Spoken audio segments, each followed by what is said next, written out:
Good evening, friends. Uh, uh, Sorry for the delay. The speaker is held up with some personal work. He'll be joining in another few minutes. So I thought we will, when we are waiting for this, we can have a photo. Uh, so I request all the participants to switch on their video so that we will take the photo of the participants frame by frame. So kindly keep your videos on. So these photos and all we will attach with your proceedings and you will be able to keep as a memory.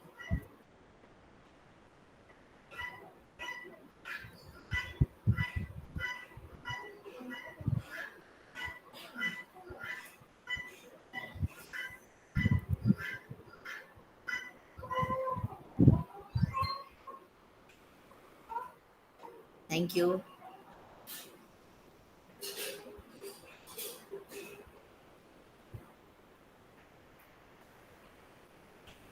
Thank you.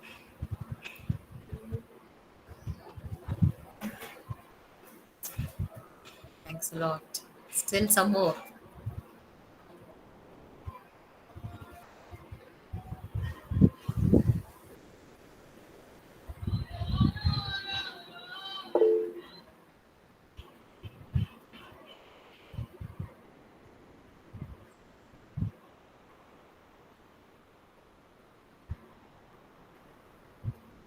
So keep your video on till we ask you to switch it off. Still many are yet to on their video. I'm sorry. If had it been a regular workshop, then we would have got a group photo, but we cannot do it now.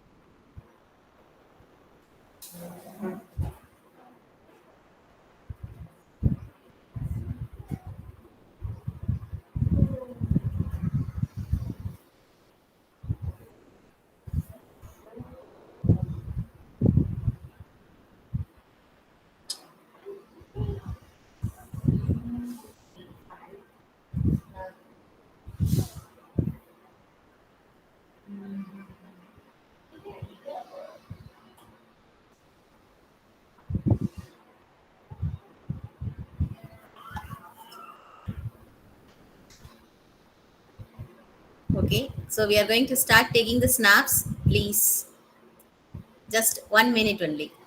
Jansi, you can do it now.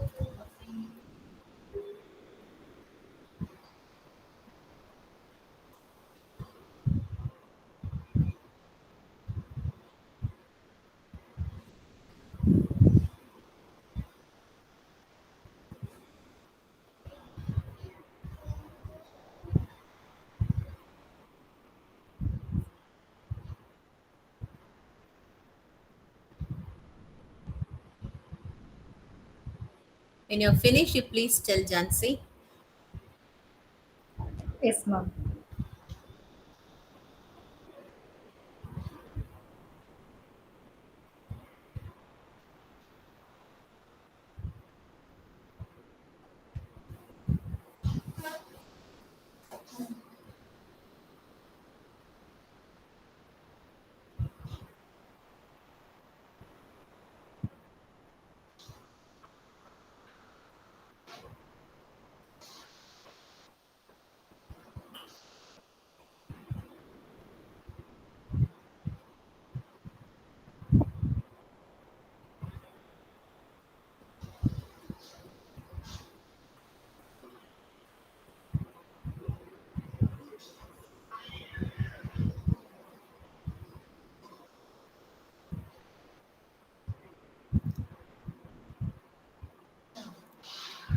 Is it over?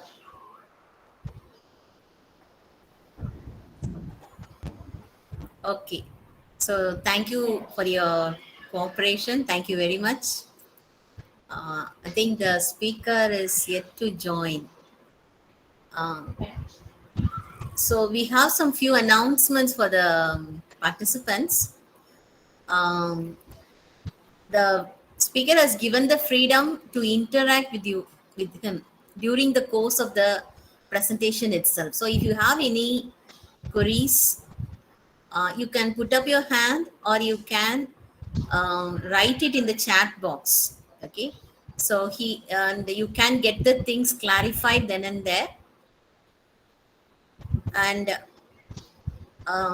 so we are here to learn something new. So only when you interact, you can learn more.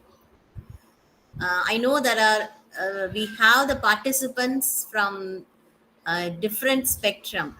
Okay, like you have faculty, research scholars, students from UG as well as the PG stream. So we have a vast spectrum. So each people's understanding will be different.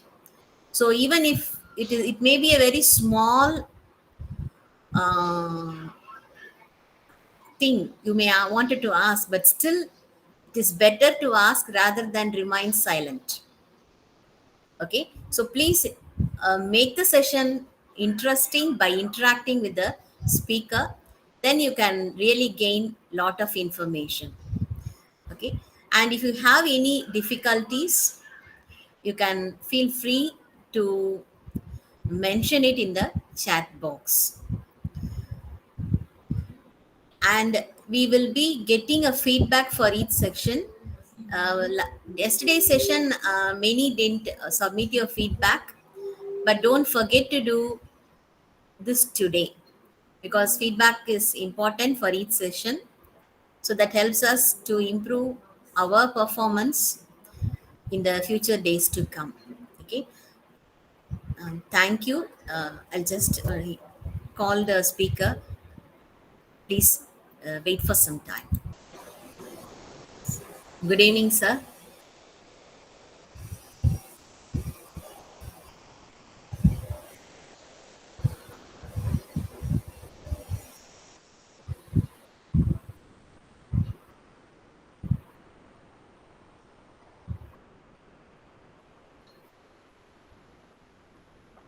So Johnson, Yes, ma'am. uh, can you start? Is the speaker here? I could not see his login. Well, He is joined. Good evening, sir. Sarnadare, sir. Your mic is off.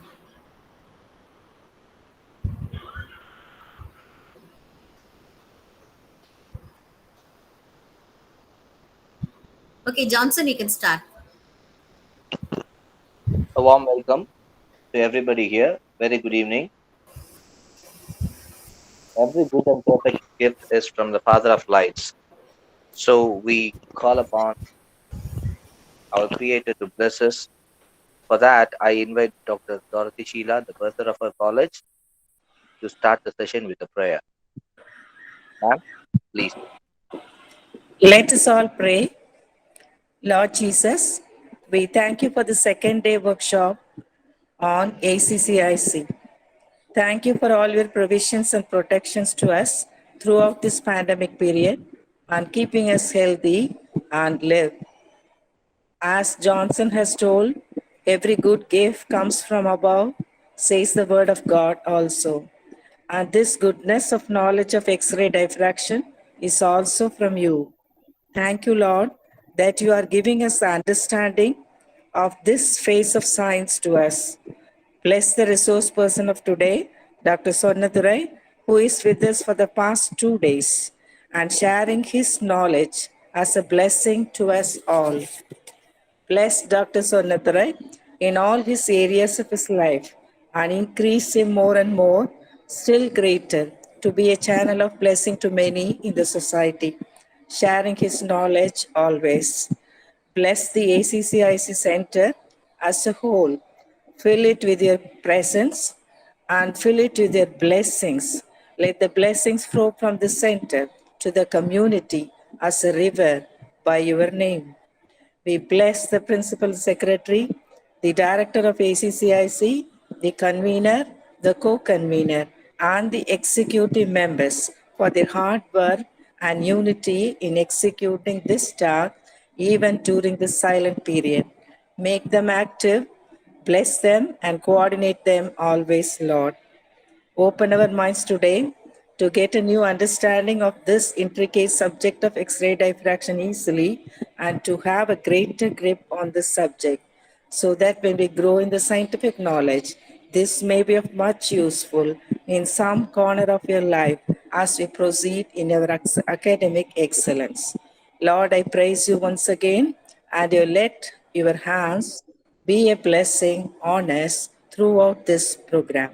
In Jesus' name I pray. Amen. Thank you, ma'am. Let's move into the session.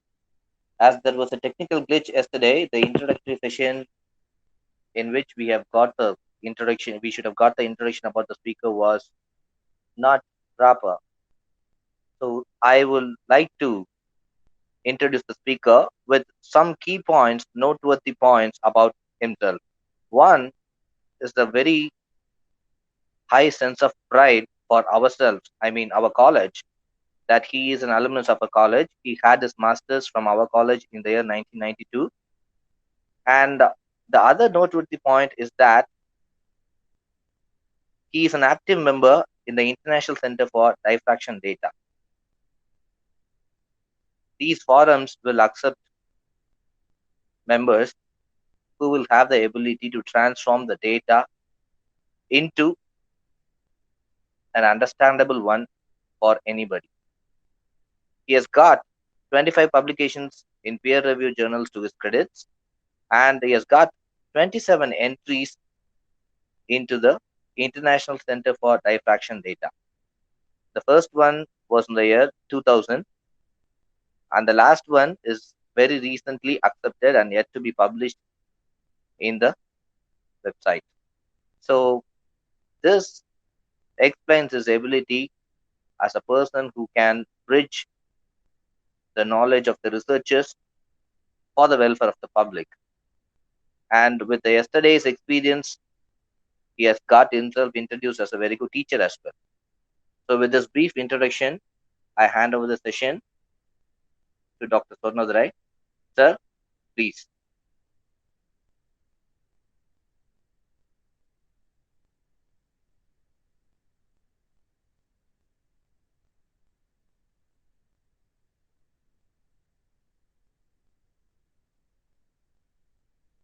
Dr. Swarnadurai.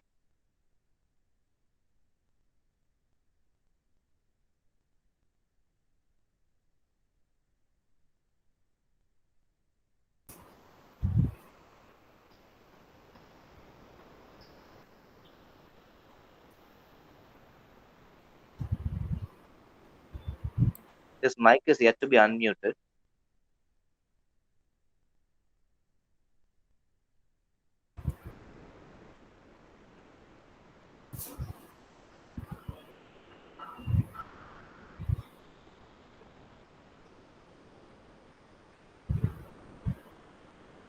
Is he audible? I think he's in some other call. Possibly.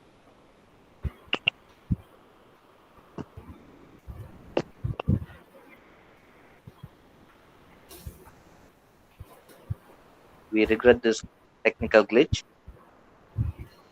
We'll soon get him connected.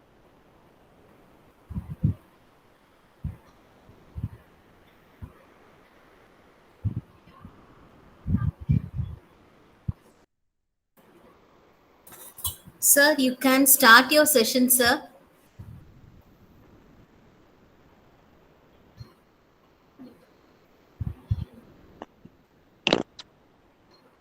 Ma'am, we don't see his mic turned on.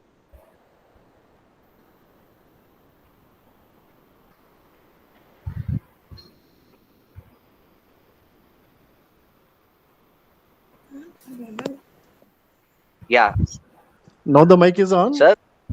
Yeah, now No? the mic is on. Okay, okay. So now But the the presentation is not seen. presentation not seen, huh? Yeah. Yeah. 1 minute. Hmm. Click there. எது மா-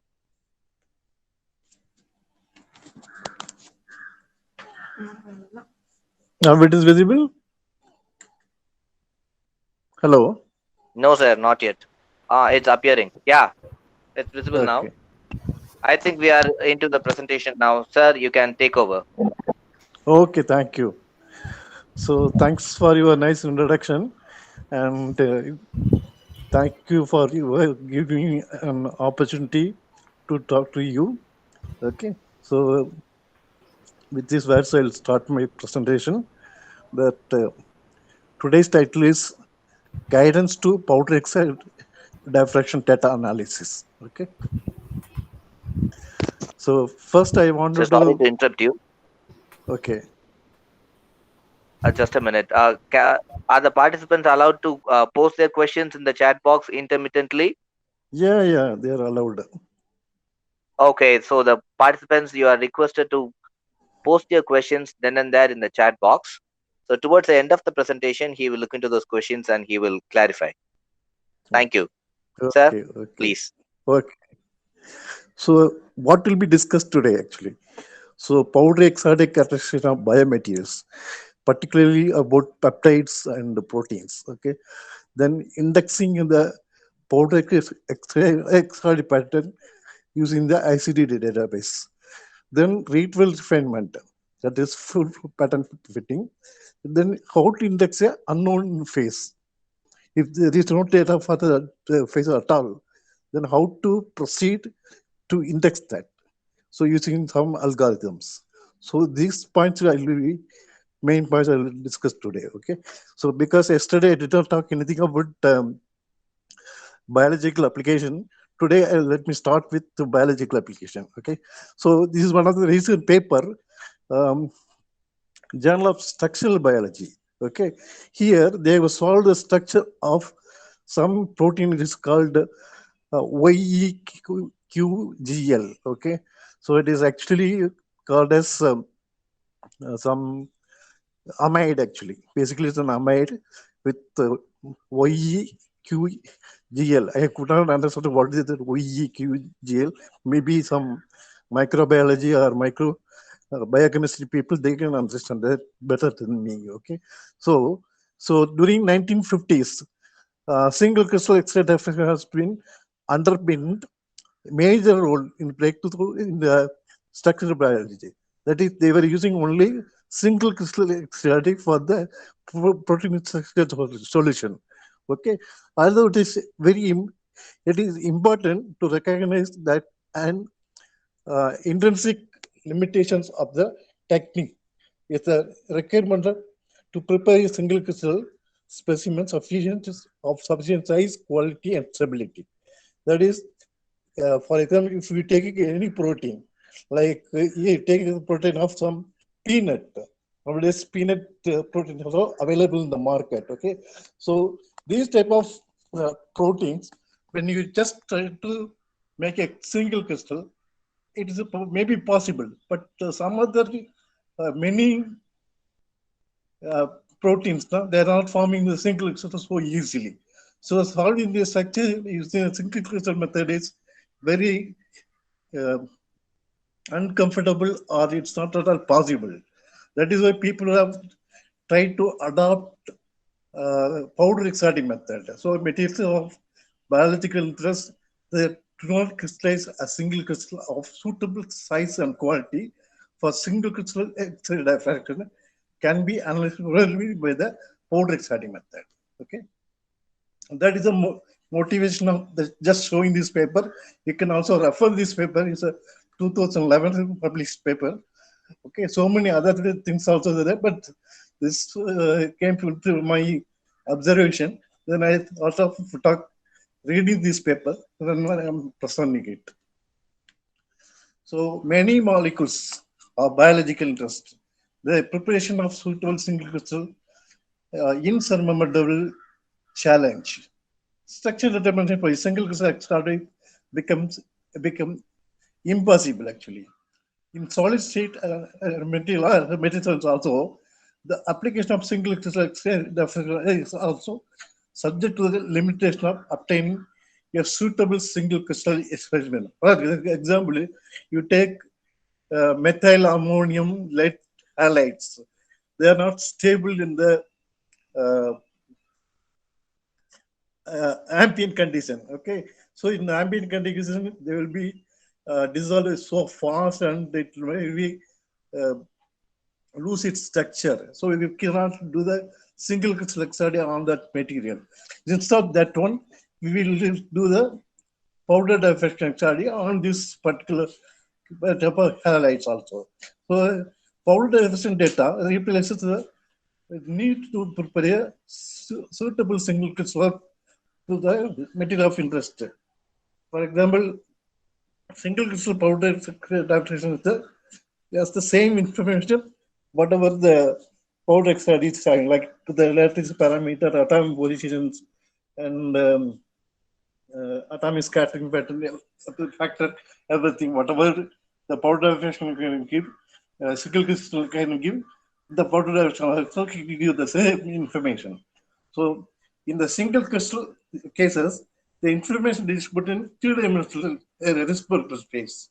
Whereas in the powder diffraction, it is in the one dimension, like the it is like intensity versus the 2 theta. Okay, so this is what in the we are taking in hands for solving the structure of unknown sample as well as a known sample to refine its structure and get the information.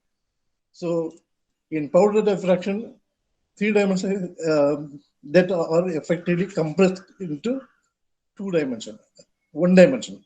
That is only intensity and 2 theta. Okay, as a consequence of this random oriented distribution of the crystallites in the powder sample.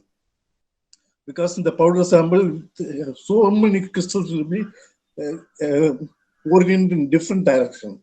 That is why we will get a good, what is it called, ring pattern in the DBS error mode. Okay, so similarly, the disadvantage is extensive overlap of peaks in powder pattern for particularly for the larger size units like proteins, which is generally the case of molecular crystals, molecular crystal structures. Okay, as a consequence of peak overlap, the process of extracting the intensity data from the powder extract pattern can be associated with the unreliability, leading to some difficulty in attempting to carry out the structural using data. Why I am mentioning this point here is that when you do the protein or peptides, now this units and sizes will be so large. So the pattern may be overlapping, the profile may be overlapping, so that extracting information is difficult. Okay, but to overcome that, nowadays this synchrotron facility is available. You can tune the wavelength. Like if you want to 0.1 angstrom, you can go to 0.1 angstrom. Okay, if you want to go to 1 angstrom, you can go to 1 angstrom. So nowadays, this synchrotron facility is very good for this biological samples. So trial crystals are generated in the direct space first.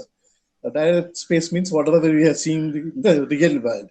So independently of the experimental powder X-ray diffraction data, accordingly we will fit the data. That's what they are doing it. The quality of each trial structure is associated with the direct comparison between the powder X-ray diffraction pattern calculated by the trial structure and the experiment data. The position of the molecule is defined by 3 coordinates x, y, z. That is structural. For example, where the atom is sitting in the crystal, that is given by atom A in the x1, y1, z1. Atom A2 is in the X2, it is Z2 like that. It will be sitting in the positions. Okay. So intramolecular geometry is variation by a torsion angles. So this is particularly in the case of large axis only. This S1, S2, S3 are the torsion angles. That is how it is, the molecules are rotated, or it can be rotated in the particular direction. That is given by gamma equal to XYZ, theta, pi, omega, psi, and S1, S2, and so many S7, depending upon the number of terminal available in the molecule, actually. Okay, this theta, pi, chi is actually related to the instrument. It's called four-circle goniometer.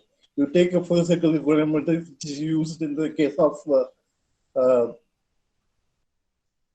single crystal diffraction. It will have pi, chi, omega, and 2 theta. 2 theta is for the detector side, and pi, chi, omega for the specimen side. Okay, the same thing is given here, but here that pi, chi is not given. So only theta, pi, and psi is given. Psi is equal to omega, and 2 theta is for the detector. Pi and psi is for the, it's a convention for the instrument actually. And S1, S2, S3 from the sample point. Okay. 6 years trial structure first. Then you can generate a theoretical pattern based on your trial structure. Okay. Then you can try to solve the structure. So bound acceleration data of highly purified by HPLC, that is liquid chromatography purified acetyl YeQGl amide recorded at ambient temperature in the laboratory in a transmission mode, not in a refractory mode. So germanium is a monochromator. It will produce perfectly only copper alpha with a wavelength of 1.540 angstrom, which is available. This facility is available in Brooked 8 diffractometer. So there is no standard data or structural information available. The following programs can be used for indexing pattern. For example, I have a material for which there is no information available at all. Then what to do? So there are some algorithms, like it's called Werner algorithm. It will work only for cubic, hexagonal, and orthogonal. So minimum number of peak required is 5 to 7. Similarly, another algorithm called the Werner algorithm is named as a program called TRIAR. TRIAR means it is trial and error based method. Similarly, ITO is based on the Visser algorithm. Minimum some 20 peaks is required here in this structure solving code. Okay, so less than 20 means you cannot solve the structure. Okay, minimum 20 peaks is necessary for solving the structure using this algorithm, and you cannot fix the business system. Whereas Tickle is little comfortable, like you can choose a particular crystal system. Based on that, you can give the peaks, and then you can find the lattice parameter and crystal symmetry. You cannot get the, what is it called, the space group. So it can give up to the crystal information like the lattice parameter A, B, C, alpha, beta, gamma, and the crystal system. It cannot give the space group. Space group is very important. Okay, how to proceed for the space group we will discuss later. Okay, so or if you want, I can tell immediately, but I'll just discuss later because the same slide will be appearing later. Okay, So then again on label fitting, okay, label fitting also without any crystal information, only based on the uh, input, whatever we are giving, based on that it will try to fit the data and then it will give the uh, crystallography information. Okay, for example, this is the structure of the trial structure of this whatever uh, acetyl YQGL amide. Okay, this is a molecular structure. Remember that molecular structure is not a crystal structure. Crystal structure means it should have some lattice parameters. Okay, but here it's a crystal structure of the peptide. Okay, so this peptide structure lattice parameter was solved using Dick-Walt program. Okay, so it's called Lewis algorithm. Okay, so here the figure of merit. Figure of merit means how good the fitness, or how good the lattice parameters and angles are reliable. Okay, so here the might have taken 20 peak, that is why M20 as well as F20. They have given us um, 22.1.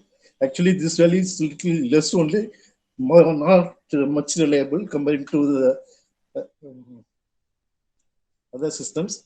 And this is a monoclinic symmetry with lattice parameter A equal to 21.34 angstrom, B equal to 16.91 angstrom, and C equal to, sorry, it is 48.4 angstrom, not 4.84. And beta equal to 109. Okay, so the volume you can see that it is um, monoclinic symmetry I have given actually. Space group is P2 suffix 1. It's number of orbital units in this crystal is 2. For example, if we take all these two and combine with another molecule, then you will get, this is a one molecular unit. Okay, so if you add another molecule, then you will get a complete crystal. Okay,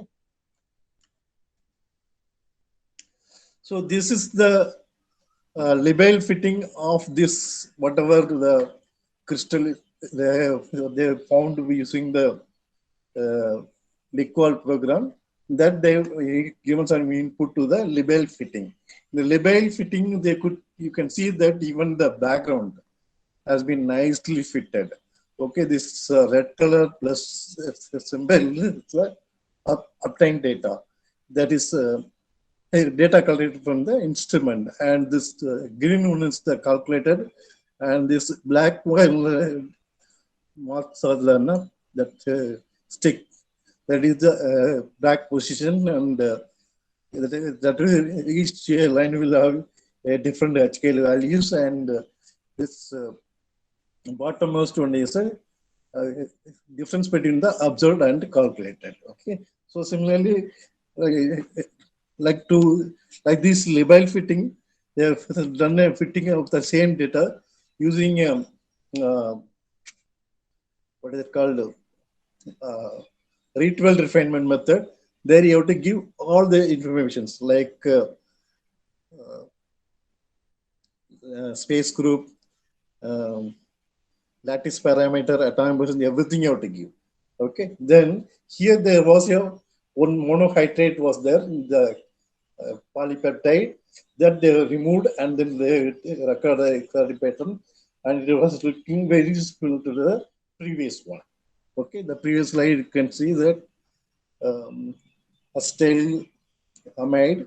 Okay, so this acetyl amide is having fitted very nicely. For example, in the higher angle as well as in the lower angle also, so many peaks clubbed together, around 52 or 40 to 70, you can see that. Okay, so the same thing is appearing here also in the, what is it called, sorry, for the uh, ritual refinement. Again, if the ritual refinement included water molecule. So by including the water molecule, what is happening? Nothing has happened. So the monohydrate doesn't play any role. That is what people have identified from the polycrystalline XRD pattern of this acetyl YeQGl amide. Okay, so if someone is having some amide or peptide like this, then what can record polycrystalline powder XRD, and then they can refine it like this. So for refining like this, they have to go step by step. First, they have to make a trial structure and try to fit that one, and then do some labile fitting. After the labile fitting, you try to do the reactor refinement. That is the ultimate refinement. Then the structure is solved. Okay. So another interesting application is that for protein. So protein that some crystals, they will not form so easily like stable, high quality single crystal. Okay, 1 minute.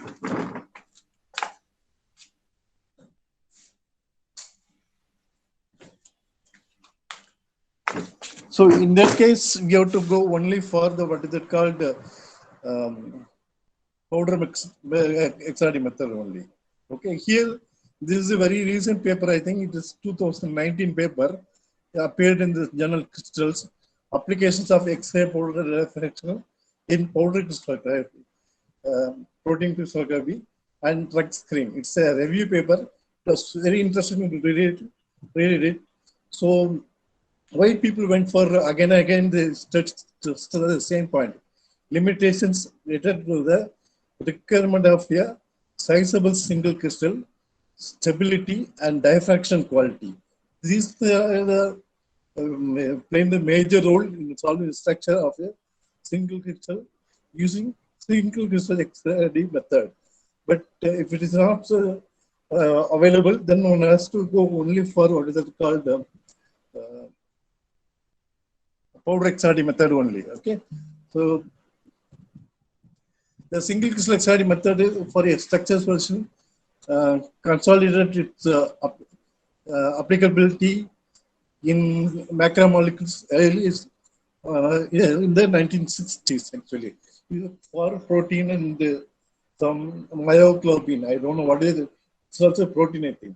Okay, then the use of powder diffraction measurement additionally allow the homogeneity and purity control studies on the precipitates, revealing crucial information for the pharmaceutical industry that cannot be obtained easily in the single crystal XRD. For example, some precipitates in the single crystal that cannot be identified in the single crystal XRD. Okay, so the precipitate will be appearing as a texture or as a preferred orientation crystal in the case of the powder XRD method. So one is forced to go for identifying the impurities or identifying the precipitate in a single crystal using only powder XRD method.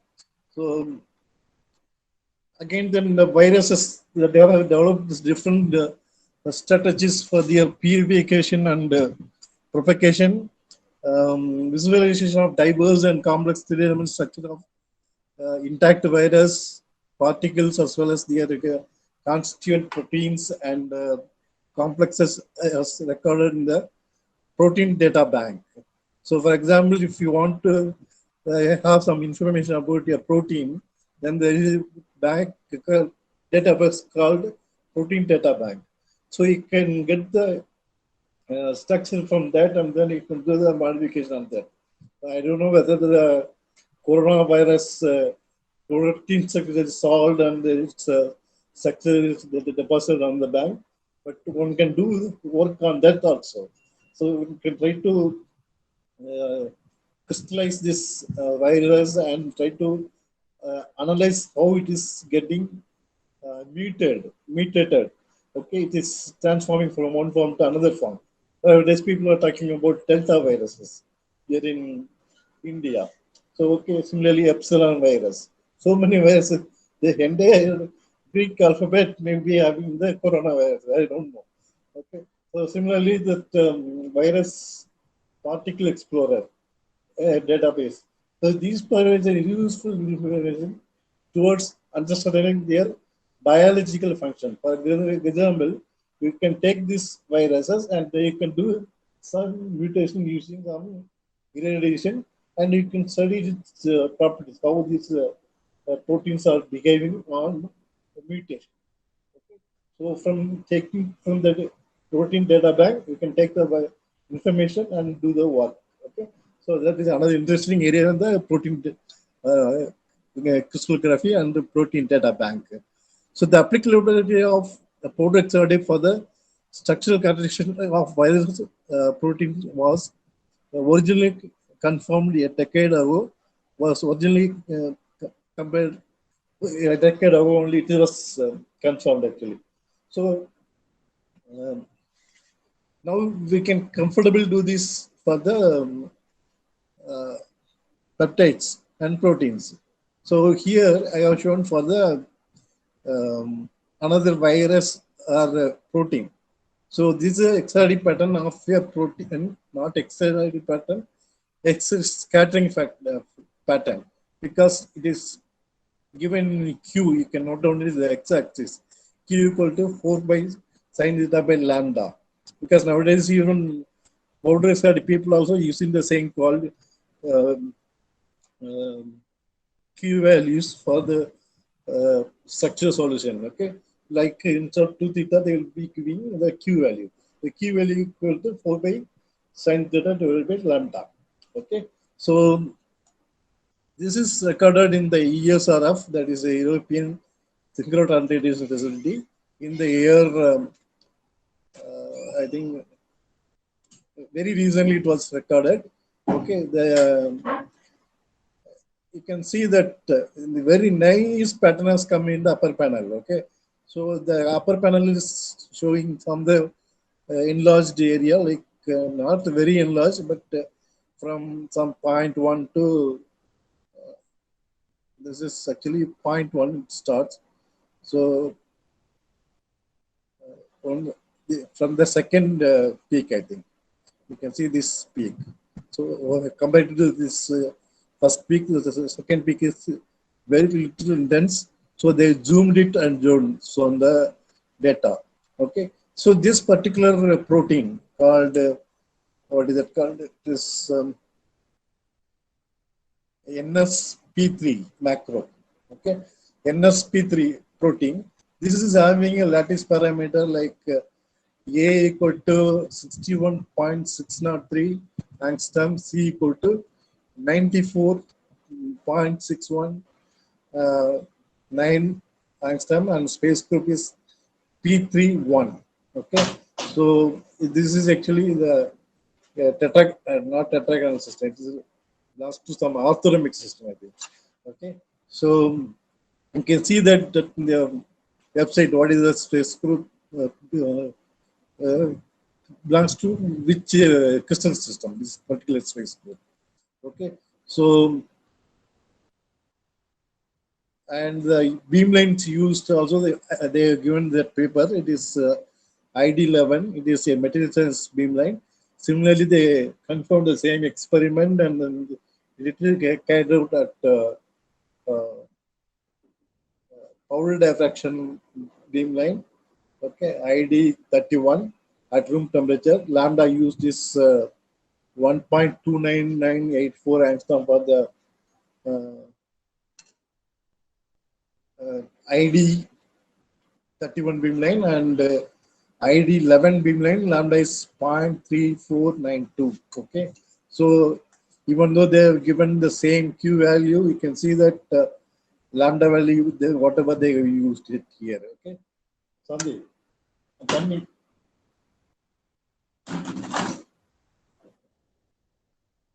Then the next slide is another interesting protein structure which they have solved. It's called CVB3 C-Pro.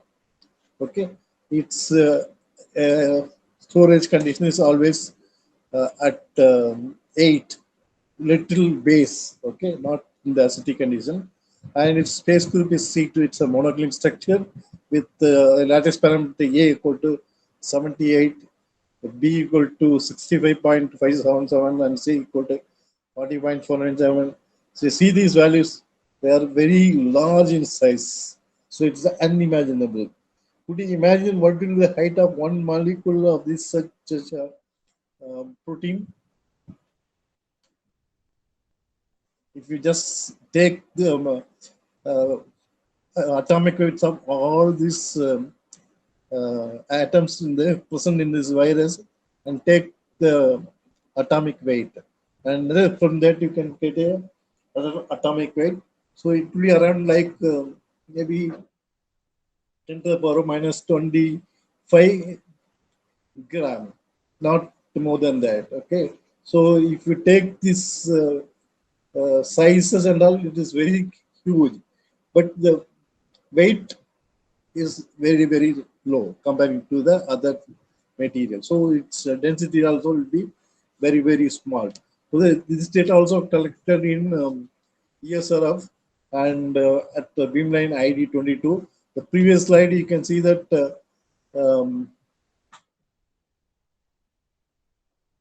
you can see that whatever the lambda is they used in the ID 11 is 0.3492 and ID 31 is 1.299, almost 1.3 you can take it. And here they have used lambda equal to 1.3008. Okay, and here they have plotted in 2 theta. So 2 theta range is from 1 to 16. The same pattern, if we convert into copper K alpha wavelength, how it will be there? What will be the range of this 1 to 16? Here the wavelength is 1.3. There it is almost like 1.54060. So you multiply by 10, so you will get almost uh, 10 to 160 to theta degree. Okay, so they for this also they have done the radial refinement. Okay, and they found the structures so clearly from this, and then everything is available. So from this you can um, do the even theoretical work, like how this viruses will behave for the temperature, okay, by doing the molecular dynamics, okay, and how it will be behaving for high pressures, okay, that is also very important, or very low temperature, how they are behaving. So that we can do using this crystallography information for this particular protein. Every information is identified, okay. So then phase identification from ICD database. So for example, if the phase is known, I know what is my phase, or like what is the composition of my material very clearly. Then I can directly go to the yeah, ICD database. This left panel is the ICD data panel. Okay, here you can click the atoms what are present in your sample. Then if you click that, then it will bring so many number of entries. Okay, you can choose the best one. Like here you can see that there is something called quality mark. Okay, so that particular thing I will choose, and then I will do accordingly, index it, and finalize my structure.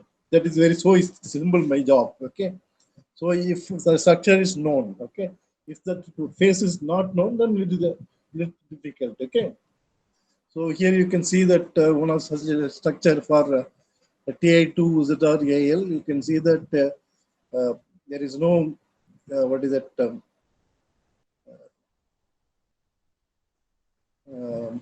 crystal structure information is not given, but all other 2 theta and d spacing, and it is indexed well. Actually, this is for TI2 ZRAL. Okay, so similarly, this same information that whatever the zirconium and titanium and is there, you can see that in the XYZ is the coordinates, and the SYF is site of occupancy. So okay, site of occupancy for here is for titanium I have given 1, and zirconium should be 2 actually. It's a wrong entry, I think, or 1.6. I could not read it actually. Okay, so this was communicated in the year of 2000. Okay, so it was star quality data actually. Then another very interesting thing, instead of just like that searching and which is more suitable for my uh, XRD data.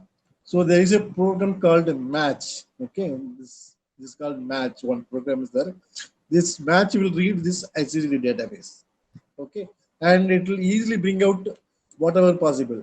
For example, this left hand side you can see that there is a material for which I am just searching which is a suitable data available in ACDD.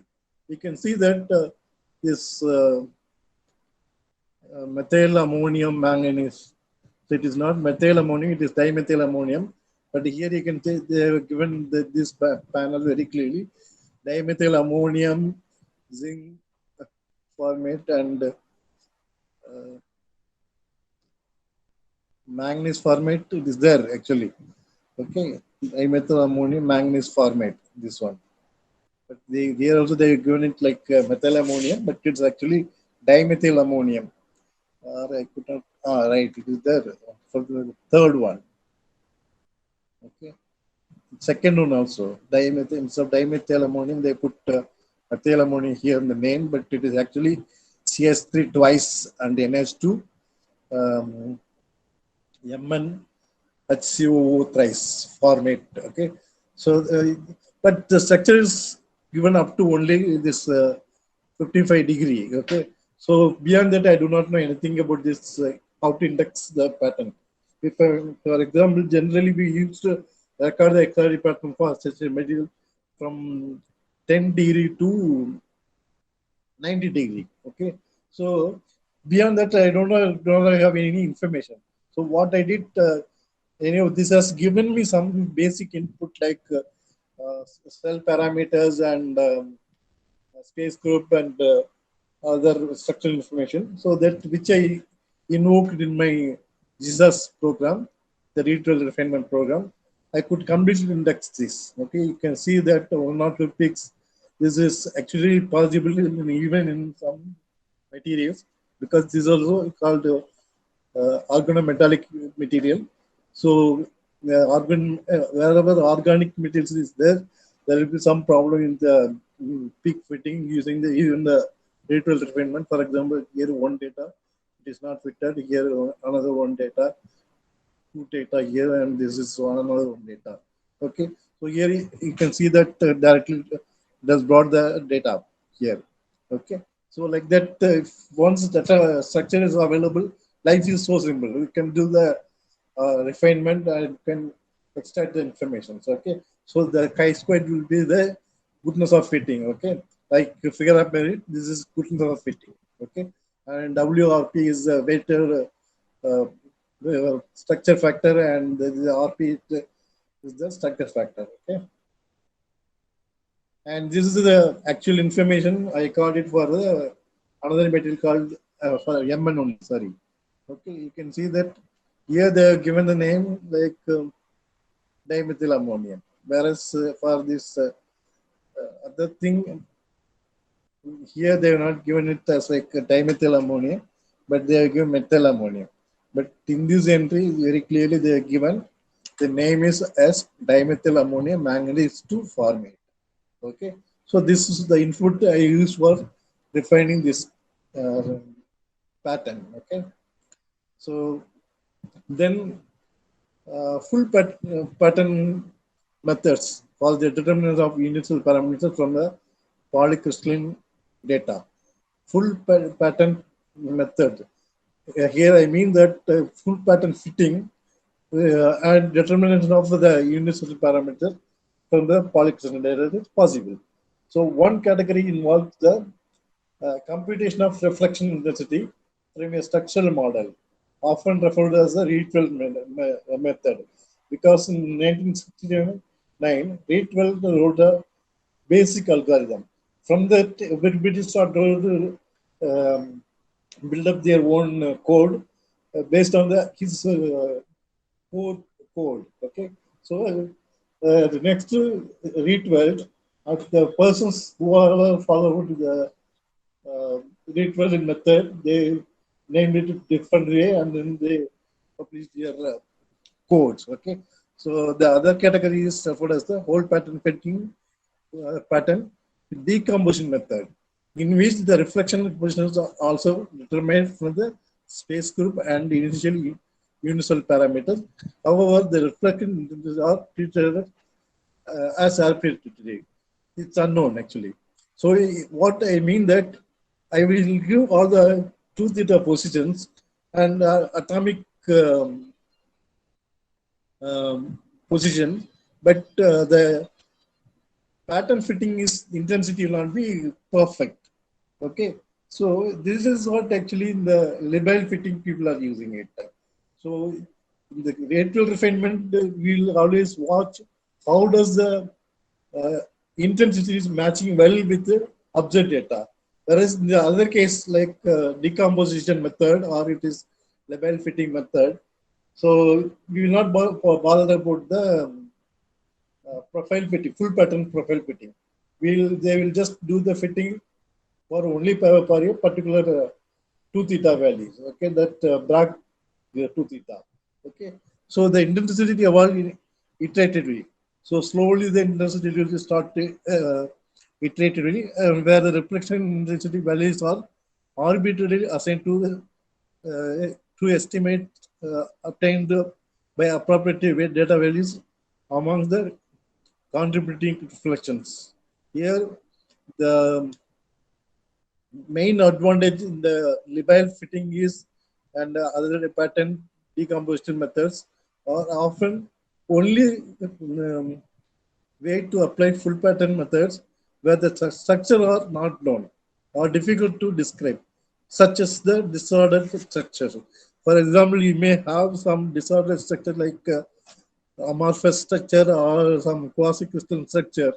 So there we cannot give all this atom information, structural information. So it is very difficult to give it. So for that, this label fitting, it will nicely fit the data and it will give the fitted data. But getting information from that is little difficult, but finally it will give some output. From that output, we can find out the long range order or short range order, or what will be the quasi crystalline nature like a pentose structure, other things that we can plot it and we can see it. Okay, so label fitting also very important, but some shortfall is there that we have to forget it, but we have to use it effectively for this type of amorphous and unknown structure and uh, amorphous unknown and as well as for the quasi-crystalline structures. Okay, so refill refinement. So it's not mainly for such a solution. It's only the refining the experimental data. Okay. Many people used to say that they solve the structure using variable refinement. It's not correct. You are giving a model, from that you are extracting your information. So this is not right to say that I solve the structure using variable refinement. Okay. So it is also called full pattern fitting. Okay. Then phase composition analysis. So for example, I may have more than um, one phase, like up to some 5, 6 phases may be there in my sample. Okay, I can give all the information for this analysis. Then it will give the volume fraction of this all the phases after fitting. Okay, you can get the information very nicely. Okay, similarly, universal parameters of all these phases that also will be given very nicely so that you can find out how does the lattice parameters vary when we are adding another phase to the material. Okay, and similarly that epitaxy, texture, orientation, and as I said yesterday, the microstrain, crystallized size, all these can be extracted from the output actually in the GSAS. Okay, so other defects like stacking fault is mentioned about this one, can be extracted from the full pattern printing also. Okay. So parameters which cannot be defined. Many people may ask, why cannot we change the structure from one structure to another structure in the refinement? It's not possible to change the space group. We are given a space group like P63/MMC. It is P63/MMC only, or you cannot vary it. If you given FM3 bar M, it is FM3 bar M only. You cannot change it. Similarly, the chemical composition. So chemical composition also you cannot change it. It should be very constant. Of course, if you dope with some material of some considerable amount, like as I said yesterday, zinc zero point 0.9 and sorry, Mn 0.9, zinc 0.5. There it is 95% and 5%. Above 5% means it will give some effect. Okay, below that means it will not give much effect. Okay, so but below that also nowadays it is giving. So when you put this, the positions of this metal in the dimethyl ammonium metal format, you have to put MnS 0.9 and the other materials 0.1. Then we can get nice variation in the structure, uh, particularly the lattice parameter that we will see later. Okay. Similarly, the wavelength, they cannot change the wavelength, but nowadays the full flow people, they are changing the wavelength of this synchrotron wavelength. Okay, and also the intensity ratio of laboratory source. That's K alpha 1 and by K alpha 2 should be always 0.5 only. It cannot be very more than that or below than that. It should be kept constant. And polynomial described in the background. If you fix with your particular polynomial for the uh, background, you should keep it constant. You should not change it. Okay. So these are the parameters which we should not vary. Whereas here you can see that the relative amount of phases you can get it.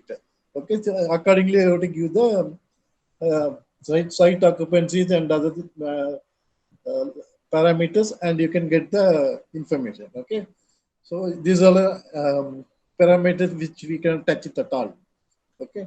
So what are the well-known retrieval refinement programs available? Of course, my favorite program is DBWS. Earlier, it used to run only on DOS cell. That is in the MS-DOS, like in the old computers, like 486 or P4. Above that, it was not running actually. Nowadays, they have made it like a graphical user interface thing actually. Professor Young is a very old man, more than 90s twice now, and Saktivel is a person from Tanjore. Okay, they were developed in this code DBWS, and they were in Yarjan Stop Technology. The next one is Jesus, Robert B. Wantley. Okay, he is in there in the advanced photon source, the single facility at US. Okay, it is also affiliated to University of Chicago and full by Juan Rodriguez. Okay, he is from France, and MDDI JAD. This is a ICDD software actually. It is very versatile in nature. So it will just solve the structure and it will give complete information. If just give the raw data, that is sufficient, more than sufficient, you can get the uh, complete crystal salt structure. Okay. So in return even can give you the charge density plot. For example, you have a NaCl structure. Okay, how the in the 100 plane, how the charge density is distributed, or 110 plane, or triple one plane, or it may be taking 200 or 300. So like 300 is not possible in NaCl, but if such a structure is available, you can take the particular plane and it will plot the charge density. Once the charge density plot is available, you can say the about the bonding nature, like whether it is a ionic bonded or it's a covalent bonded or it is a coordinated bonded, all that in or it is a hydrogen bonded, all that information you can get from the return very nicely. Okay. Of course, another one is MOD, that is a material analysis using diffraction. So this is also very interesting program, but it's commercially available. The above programs are like return is not commercially return is commercially available, very freely available, except this MDDI, JAD, and MAD. All other programs freely available on net. If you go to International University website, you can download all these programs and you can try to use it. I just stick to only one code. Okay, for example, if you are going for Jesus, stick to the only Jesus. Then you'll be familiar with the term. So many features may be available. We are not exploiting all the features of these codes. So if we stick to only one code, then you will extract all the information. Okay, then we can nicely present your data. Okay, that is possible. Okay, then this is the actually the Jesus screen. This is the starting screen, whatever I inserted here, and this is the LS control. That is the what is it called? Fitting control. Here you can see that I have chosen D12, F calculated, equally weighted. All these methods are available. Model based, this F calculated, that is structure factor calculated, and Libel method. Okay, but I have chosen only one, that is the retrieval refinement. I have not gone to any other method. Only this two. Stuck on with only this retrieval refinement using Jesus. But other two are also available. Okay, so you can calculate one. They calculate the structure vector of from some particular plane, then you can do this F calculated. Okay, so like that it is possible. And this is the another screen. For example, here that face is there. Na? The same face is actually given like this here. You can see that cobalt and then oxygen, carbon, hydrogen, nitrogen, hydrogen. Okay, but the occupancy, see here very carefully, all these are having occupancy 1 3, and this is having zero point 0.5, this hydrogen, and other things also having 1. Finally another hydrogen, nitrogen and hydrogen, they have occupancy 0.33 and 0.33. Okay, so this is for to satisfy the formula in it. Okay, so this is just like that I fitted. Immediately the structure is fitted. You can see that this is a what is it? That whatever class is there, no, that is a calculated pattern and experimental pattern, and the calculated pattern is given by this red line, and then this is the difference between the calculated and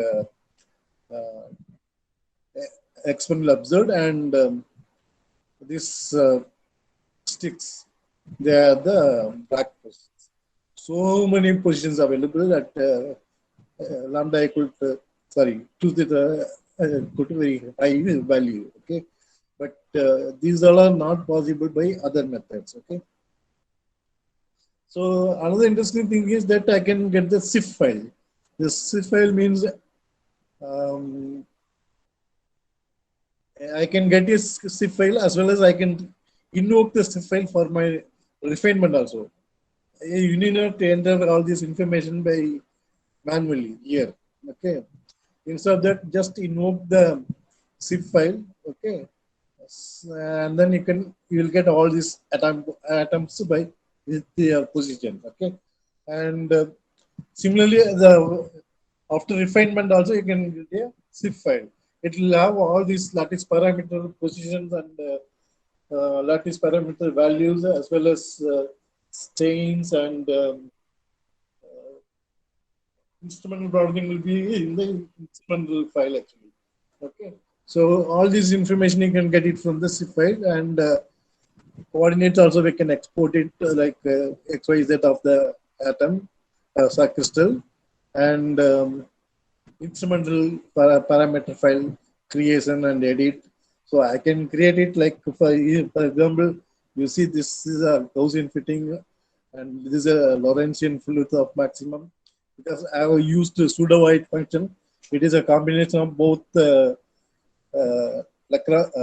Lorentzian and Gaussian function. So yesterday I was mentioning about that there was a equation that is uh,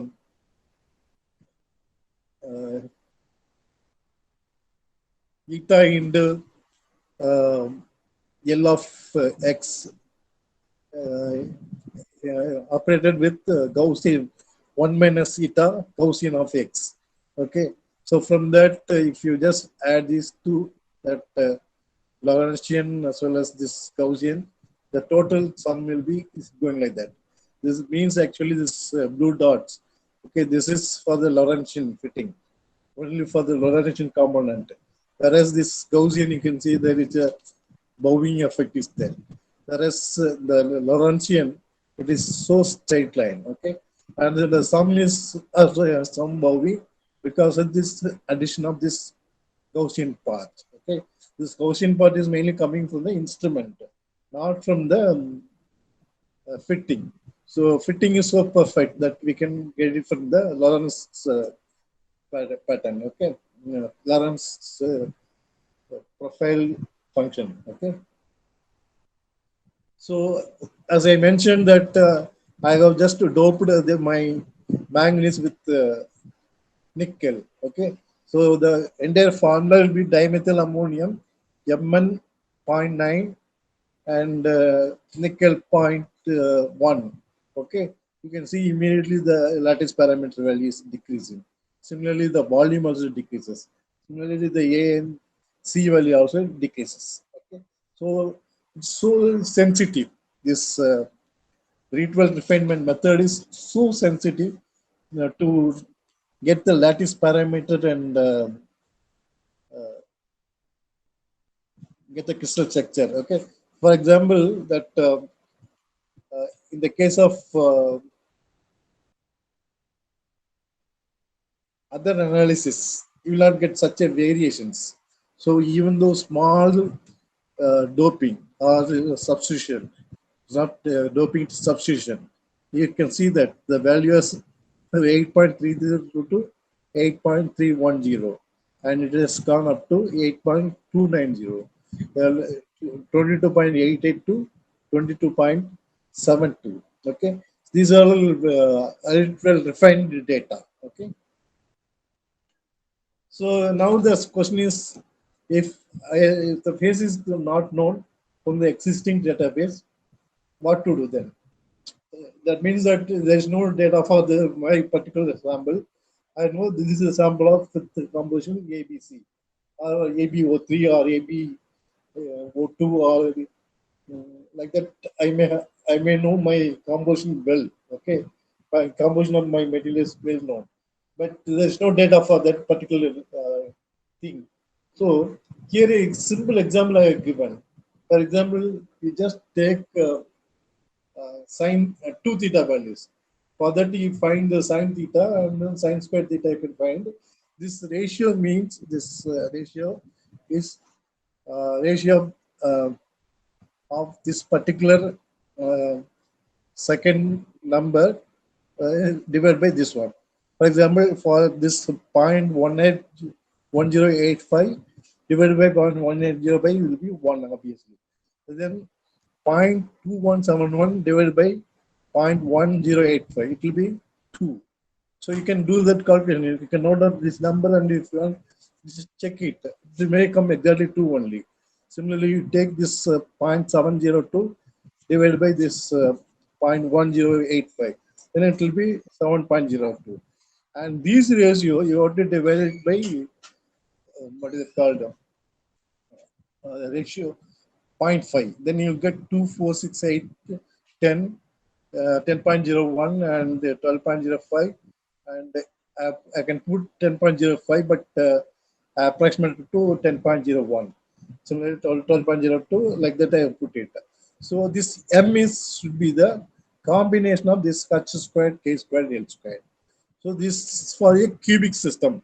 I'm just saying how people are solving a structure using all these uh, algorithms, whatever I mentioned, TRIAR, that is Werner algorithm, or Visser's algorithm, or Lewis algorithm.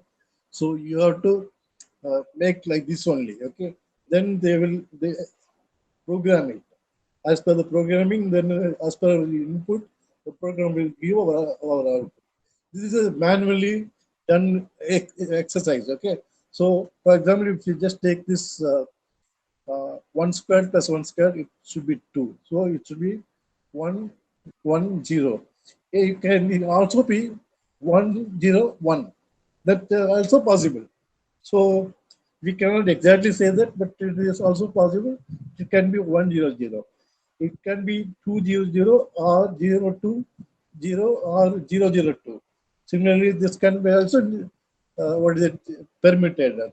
So, but the value should be equal to 6. For example, here the square of 2 is 4 plus 1 plus 1, 6. Similarly, 8, 4 plus 4 is 8 and 10. And 14 you can take 9 plus 4 plus 1. So this is the way they will get the indexation for the unknown space. Okay. So this is a simple exercise. I have done it, and then I found this just matching for my calculation. So as I mentioned now, this sine theta equal to lambda by t. So sine square theta should be lambda squared by 4d squared, and then 1 by d squared is equal to h squared plus k squared by l squared for uh, cubic. Okay. Then sine square theta should be equal to lambda squared by 4 and h squared plus l squared plus l squared divided by a squared. This is the way, this is a final equation which we will be using for calculating the a value. Okay. So 1 by, as I mentioned in the previous slide, that 1 by d squared equal to h squared plus k squared plus l squared divided by 2, or a squared equal to d squared into h squared plus k squared plus l squared. I did the same exercises for all these, and then I found this lattice parameter was coming like this. You can take the average of all the positions, and then you can do it. If you do it with the tree R also, it will give you the same lattice parameter A. But space could, you cannot get it from the uh, 3R or the Werner's algorithm. Okay. For that, you have to work out, and then you have to find a similar structure or model and do the electrical refinement. Then only you can extract the other parameter like space group and space group, particularly in the case of cubic. Okay. So the same slide I showed earlier, I think. So 3R ITO tick wall, okay, and label fitting, okay. So what it does actually inside. So for example, you take this vector, like this vector. So if I'm drawing a vector to this 100 plane, it will extend up to this point. If you draw a lattice vector for this 200, it will be off of that position and length. Then again 400, and I'm going about 1000, then it will be coming very close to the origin. Similarly, if you just go near the origin, it is clubbed or it is confused. Okay, so if I'm plotting like this, it will not give any information to me. Okay, for example, 040 is here and 020 is here, 210 is here. So if for 210, instead of 210, if I'm coming to 420, then it may be here. And similarly, 840 is means it will be somewhere here. Some higher number means it should be very close to the what is it, the origin. Okay, it would not convey any message to me actually. So instead of that, if you plot the same vector for a in the way of like 1 by d, then what is happening? It will be 100, 200, like that. It will be keep elongating. Okay, so that will be giving some message at least. Okay, so yesterday itself I was mentioning about 1 by d, which will be called as the reciprocal lattice vector.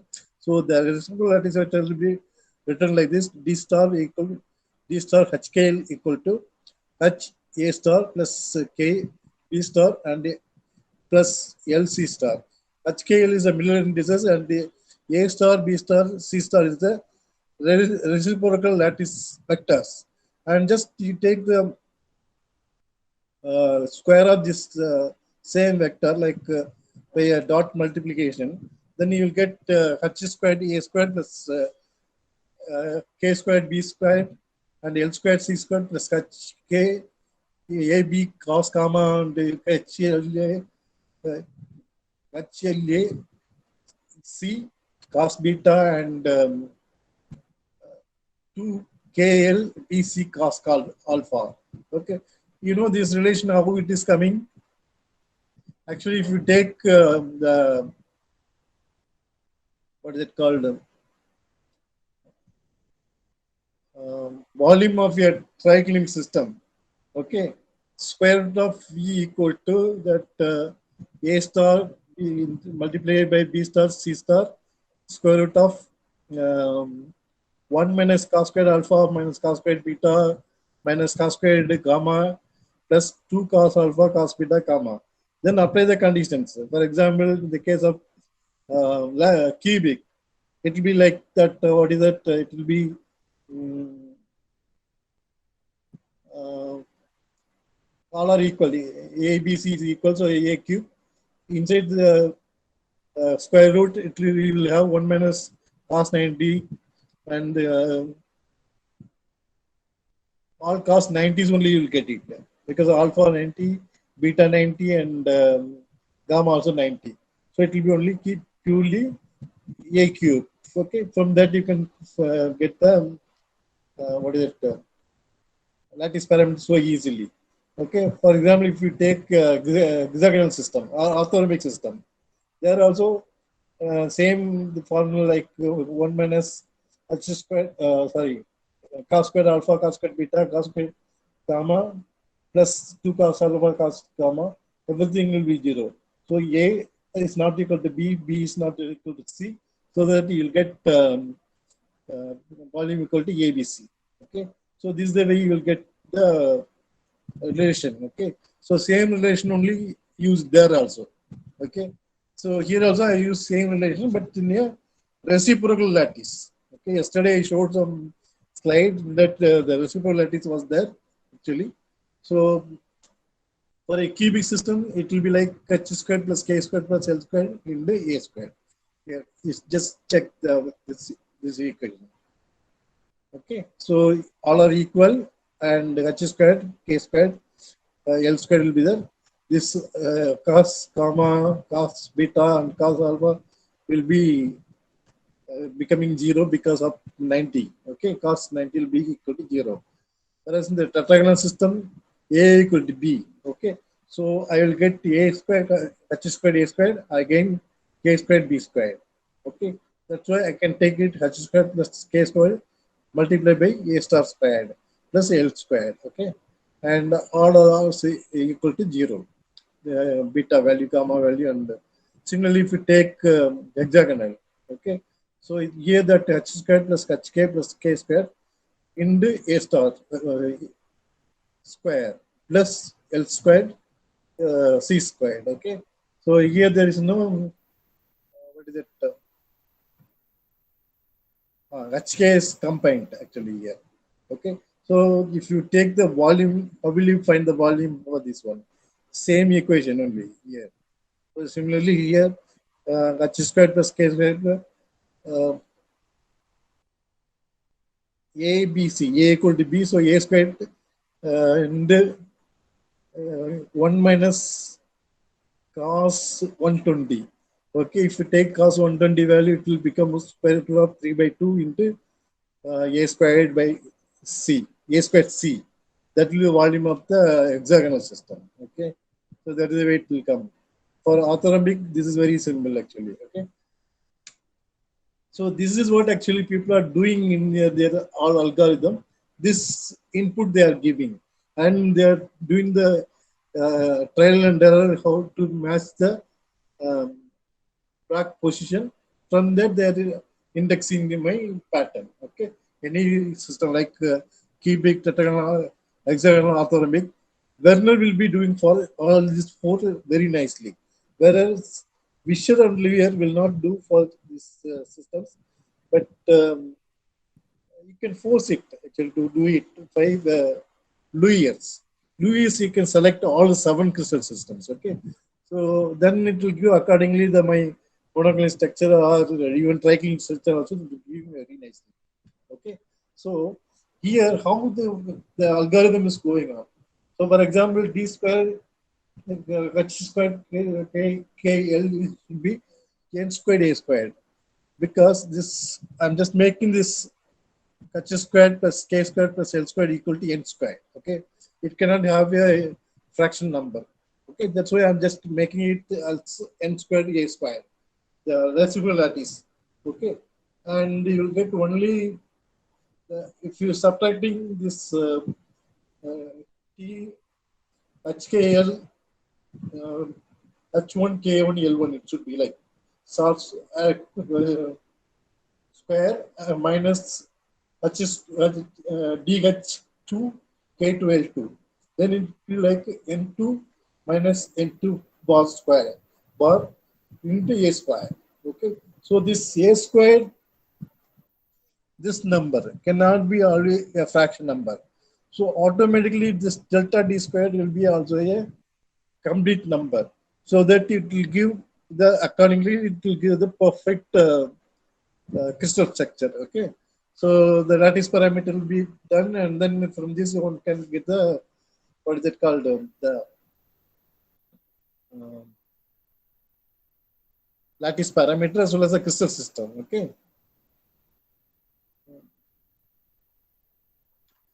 so this is actually the Laway diffraction pattern uh, which is available in our laboratory.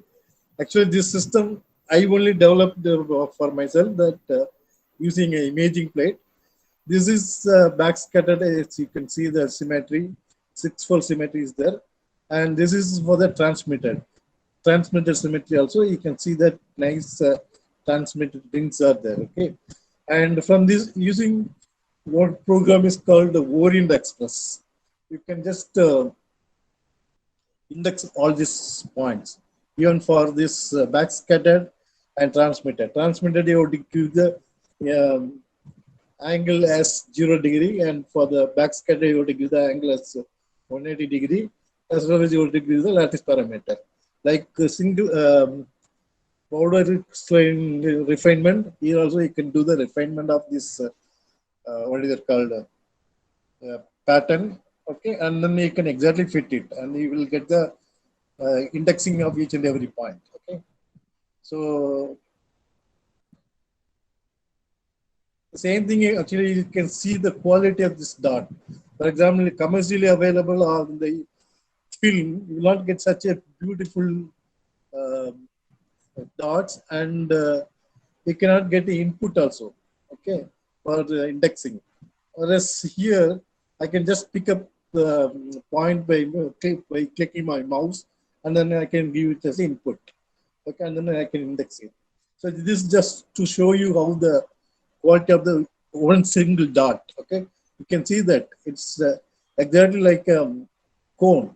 So the point is so sharp. Okay, so here I have put in terms of pixels, the distance between this end to this end in terms of pixels. You can see how the intensity is varying very nicely. Okay, like a parabola, it's there. Okay, and this says about the quality of my data. Okay, if it is not like that, if it is tailing like a Lorentzian function, or it is not, it is coming down immediately, then that's not a good data actually. It is a diffuse scattering. Okay, so same thing actually I can get it in a colorful picture. Okay, here you can see that. Just bring that this is one of the pattern. Okay, this pattern. Okay, and put it in the MATLAB, and you can process it, because this image is formed as a tensor. Okay, So that is RGB, red, green, blue, will be forming the pixel. Okay, you can manipulate the pixels by image processing in the MATLAB, and you can get any colorful picture if you want it. Okay, so this is very interesting because some dots may not be visible in the black and white manner, whereas it may be well visible in the uh, colorful pictures. Okay, for example, this peak, this point is there. You can see that, and this point. So this may not be well visible in the black and white mode. So that's why I've taken this into colorful image, and then I could do some analysis. Okay. Again, this is actually for the what is it called? Same powder XRD in a imaging plate. Okay, you can see the concentric rings. Okay, so one of the concentric ring I put a red line. Okay, overlap with a red line. Okay, if you just take line like this, draw a line like this, and take the intensity over this, then you will get the one-dimensional pattern. But instead of that, what I have done it, I have to find the center point of the image first. This is a very simple mathematics. One can study even in the 11th, 12th standards. Okay. For example, I have some 3 points on a ring. Okay. So x1, x2, x2, y2, and x3, y3. Okay. Immediately you can write two equations, straight line equations. Okay. So then MA, that what is it? Slope of this first line YA and MB. They have a relation like this. Y prime A equal to minus 1 by A minus x1 plus x2 divided by 2. Similarly, Y prime, okay, that is, they are nothing but Y prime and Y are the, um, what is it, the center point of the straight line from x1 to y1. They will intersect at the, exactly at the center. Okay, so that's why I have taken the uh, intersected lines, these two lines. Okay, so these two lines will definitely interact at the center point. So that's why I made this equation for the other two lines. So this is my YA, and this will be my YA, Y prime A. Okay, so this Y prime A equal to 1 by MA into x minus x1 plus x2 divided by 2 plus y1 plus y2 by 2. Okay. Similarly, if I can find out the center, then I can do a integration over the ring, each ring, to get a maximum intensity. Okay. So the conversion is like this actually. 2 theta equal to a tan, that is tan inverse r by d. So this d is the diameter of this circle. Okay. If I'm just taking a circle, entire circle, I used to integrate the intensity, and then I will get the intensity plot. Okay. And then before that, I have to choose 3 points and find out the center of the uh, circles. Okay.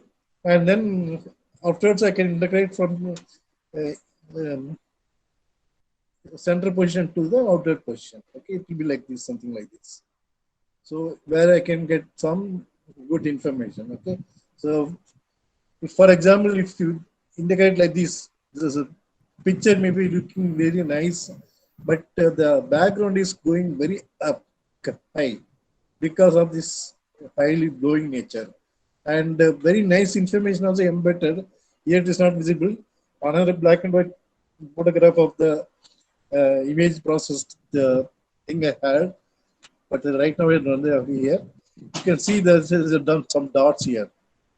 One dot is there, and similarly another dot in this circle. I hope it is visible for you on the screen. So these two dots on the circle says the sample's force nature. Okay, so if we plot on the arc, okay, suddenly there will be a spike and then it will come down. There will be only one spike. So it says the quality of the sample. Okay, so then I have integrated. processed this image and then made it to a very convenient way, and then you can see the background now. Okay, now I can do the analysis very easily. Okay, so this is the advantage of the 2D XRD. But here the thing is that the very uh, high advantage is that the data acquisition time will be diminished like anything. So this is the thing that people are using in the case of uh, this what is it? This patterns, lava pattern for protein crystallography. So protein crystallography, there will be thousand numbers of points will be there. If you count here, it may be in hundreds. But whereas in the transmitted or back reflected, generally they will record the data in the transmitted mode using the same imaging rate for protein crystallography. They have thousands of parts because of larger crystal size. Okay, that they will index it using their own software, and then they will find the solve the structure. Okay, then these are about the powder XRD and then uh, single crystal lava XRD. So if I'm just having this is using what is it called polychromatic wavelength, like lambda will be having a range from zero point 0.2 angstrom to some 4 angstrom for tungsten filament. You can see there is a small shadow here. This shadow is nothing but I just pasted with a cellular tape for mounting this imaging plate. Even that also has come so nicely for the radiography. Okay, so the same thing I applied for medical field also, and I could demonstrate it. My system was performing better than the commercial one that I showed to the company fellows, and then they agreed it. For example, some company people came, approached me for procuring this imaging reader system.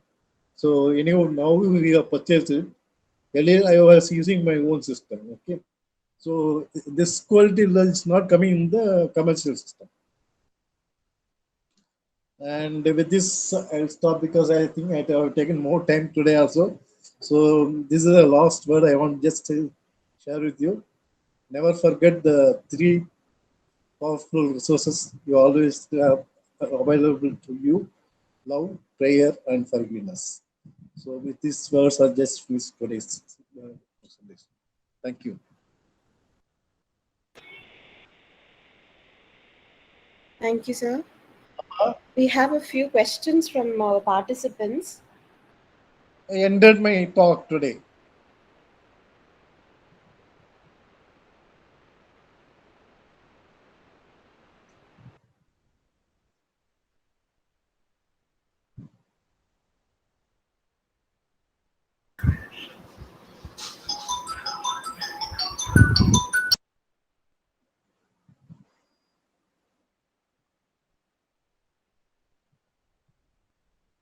Sir, Ms. Harita wants to know whether we can utilize XRD techniques for metal organic framework characterization. She wants to know which parameters can be obtained from such a sample. Hello. Sir, am I audible?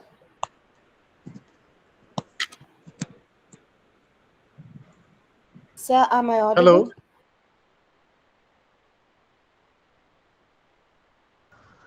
Sir, am Hello. I audible?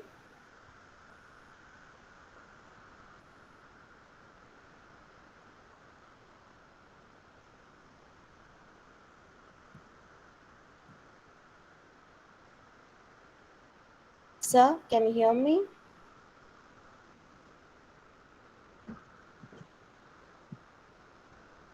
Questions are welcome. You can ask me any question. If possible, I'll answer it. Say no. Okay. Okay.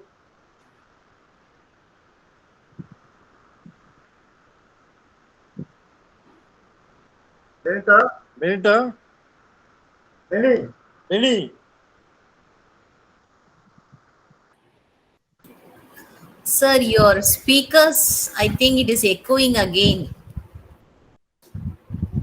Oh, okay. Sorry. Only Now? one speaker alone, you please keep it on. Yeah, only one speaker only, but there is no even Yeah, yeah. speaker. No, can you hear us? Yeah, I could listen to you. No problem. I can Okay. hear you. Okay, Jennifer, you can continue the question. Yes, ma'am. So, if you can hear me, two of the Yeah. participants have few questions. Ms. Harita Okay. wants to know whether we can Hmm. utilize XRD techniques for Hmm. metal organic framework characterization. She wants to know what all parameters can be obtained from such a sample. Yeah, metal organic framework essentially one can use only uh, powder diffraction. Of course, single crystal data also available because the drawback mainly with the powder XRD that hydrogen position will not be so accurate. Okay, so that what you have to do with the minimum available resource, you have to change the position in a computational manner. Okay, you have to take it to a minimum energy level, that your position of the hydrogen, and then you can do it. For example, this hydrogen occupancy 0.5, 0.33 and all means it will not be so nice now. So you cannot get the information very easily from this powder XRD. But still, the lattice parameter variation I couldn't get it using the powder XRD and the ritual refinement. So it can be well done for metal organic frameworks. Okay. Okay, sir.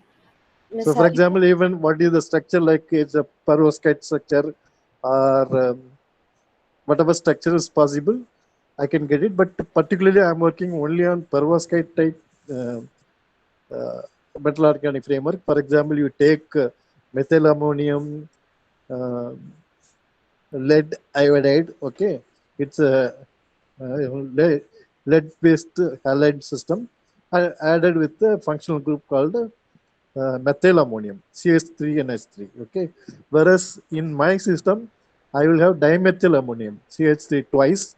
It will be connected to NH2. Here that N is having a partial occupancy like 0.33. That it will have a occupancy of 0.33 means it's keep rotating dynamically in the ambient condition. So when you just cool down the system, how does that its properties getting changed, like ferroelectric property or magnetic properties? How does it is changing? That I can get it. Okay. So by doing proper experiment like dielectric spectroscopy or magnetic measurement, I can get it. Okay, it's very well possible actually using powder XRD to study the metal organic frameworks. yes, sir. What is the metal organic framework they have in mind? Uh, Ms. Sir, Harita? What is the metal? yeah, it's Harita here. Yes. So the metal organic frameworks that we are working on is porphyrin based. So we Which have which like a which one? metal porphyrin. Metal Hmm. porphyrin. Am I audible, sir? Okay. Audible, Yeah. audible. Yeah. So yeah, so we have like metal porphyrin systems that Hmm. are joined together using Hmm. some metal oxides like TiO2 and all that, TiO2 Okay. clusters. So that is our Okay. MOF system. So we are obtaining powders as a result of the synthesis part, and Okay. the only method that we can use as of now is XRD. But the XRD that we are obtaining are very crude to use match and all that. So I Okay. was wondering whether we have any other additional things that we have to do in order to get a better spectra. And that's it. Not spectra. It is Yeah. called pattern. Yeah. Okay. So always Okay. I used to correct the people who was Oh. calling this XRD pattern as spectrum. The spectrum is Oh, sorry, different. sir. Okay. Yeah, Yeah. we are getting the pattern. Okay. Okay. Yeah. Yeah. Okay, sir. So Yeah. actually, even in the protein crystallography or in the peptides, na, Huh. instead of going for single crystal XRD, they are coming to Hmm. only powder XRD. Why? The Yes, sir. reason was that quality of the samples is not up to the mark. That Hmm. is, the size is not enough to carry out the single crystal diffraction. Single crystal. Okay. Okay, sir. Yeah. That is why they are coming to the powder study. And then they demonstrated also. You might have seen some protein except polypeptide study was there, and peptide study also I shown. Okay. These are from some review articles. Okay. So Okay, sir.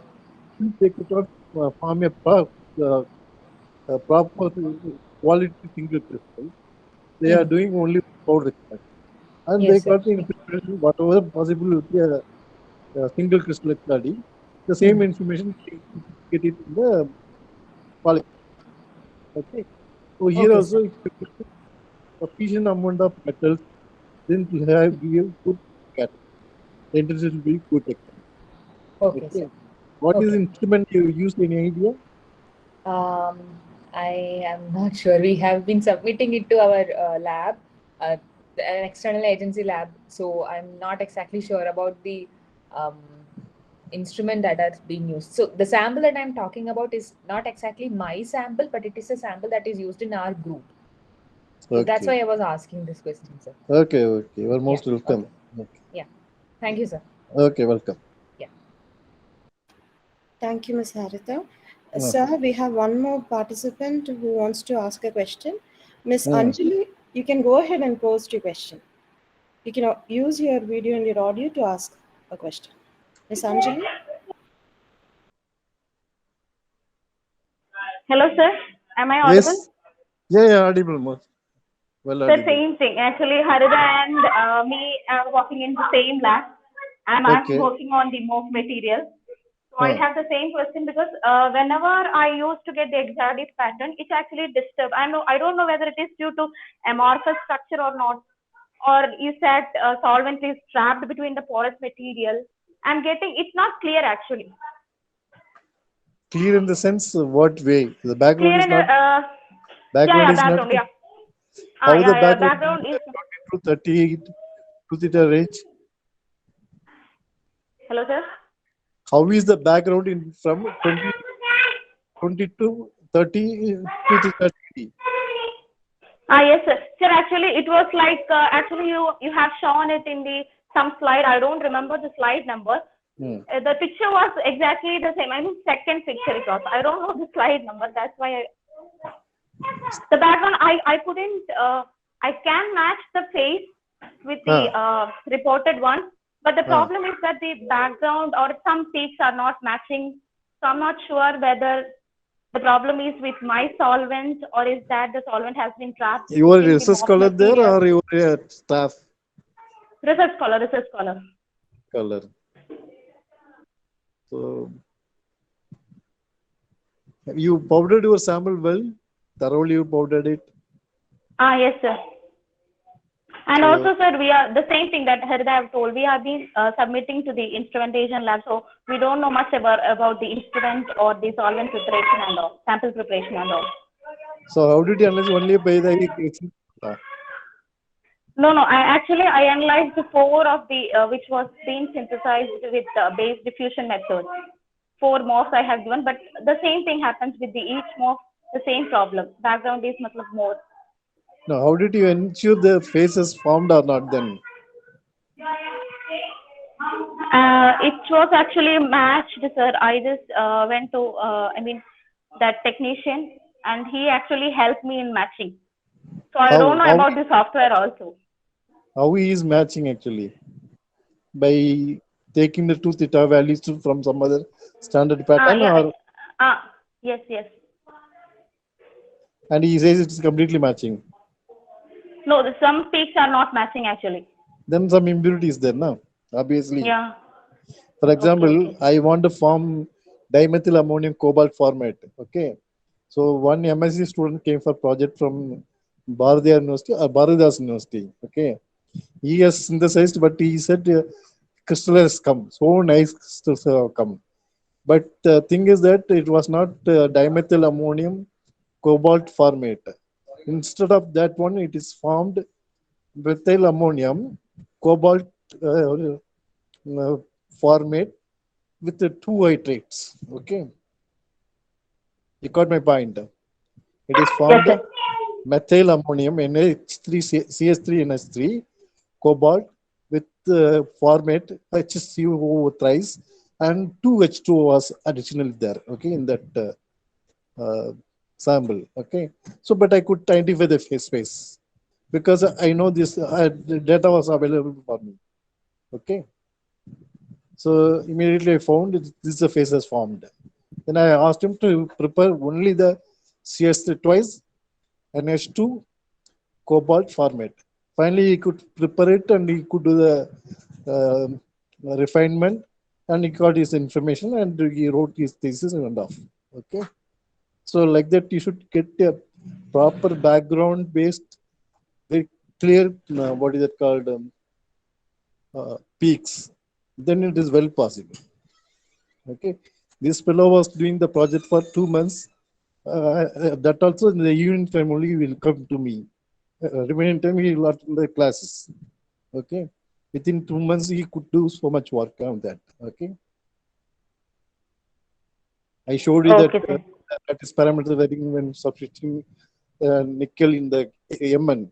Okay. That was done by Yes, sir. student from Anna University. Okay.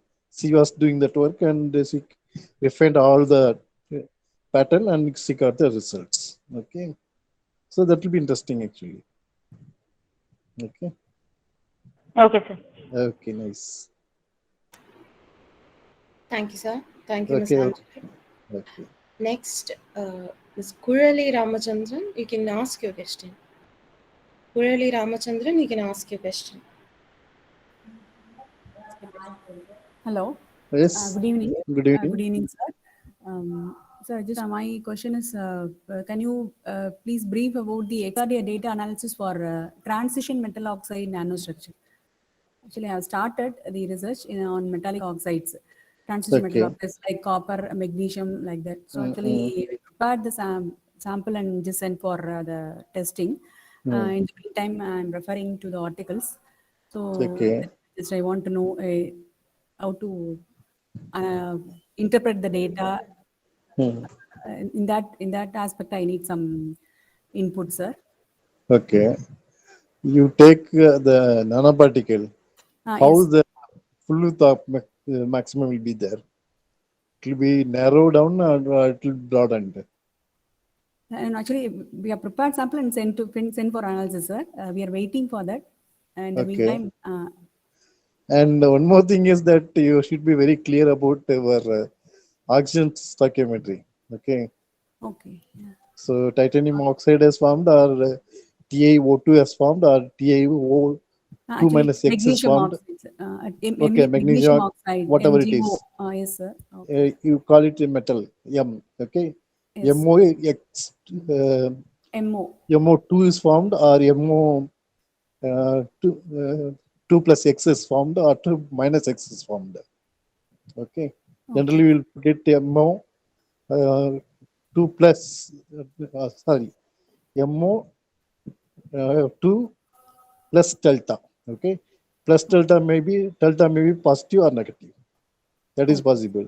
So Okay, yeah, sir. that you have to do the what is it called, quantitative analysis first, quantification. Okay. Whether that MO2 composition is found or something else is found. That you have to do it with XRF or with EDAX. Okay, Okay, that sir. will clearly tell about the oxygen stoichiometry. That is also Okay. very important. Yes. If Yes. oxygen stoichiometry deviates, then you will not get a proper what is that peak for your material. Okay, then the Okay. analysis may be little difficult actually. Okay, Okay. so so you should ensure first your oxygen stoichiometry, then you Okay. can do the XRD. That will be nice actually. Yes. That's what I used to do it even for my Mn nickel case. Na, I used to go to the lab, some lab, okay, in the scanning electron microscope lab. There, this EDAX facility is available. Okay, Yes. using that one, you can find the stoichiometry and then you can do the analysis. Yes. It may not be exactly matching. It may be some plus or minus 10% error may be there, but if it is there, it's okay. If it is exactly matching, it's okay. Okay, there is no problem. Okay, Okay. Okay. then you can do it. Oh, yes, yes, sir. Thank you, sir. Okay, welcome. Thank you, sir. Thank you, Ms. Corley. So Yeah. one more student has a question. Welcome, welcome. Prabhakar Sethupathi, you can ask your question. Good evening, sir. Good evening, very good evening. Sir, does the size of green synthesized metallic nanoparticles influence the XRD patterns, and how it has been characterized, sir? I have not worked before. I have not worked on XRD before. Okay. I characterize my metallic nanoparticles using the FTIR spectroscopy and UV visible spectroscopy. And how to interpret the results of XRD patterns, sir? But you were not so far recorded in XRD pattern, am I right? Yes, sir. Yes, sir. So what do you get, what information you got it from your FTAR? The peaks, sir. Which peak? What is that peak actually? Um, that is the absorption ranges.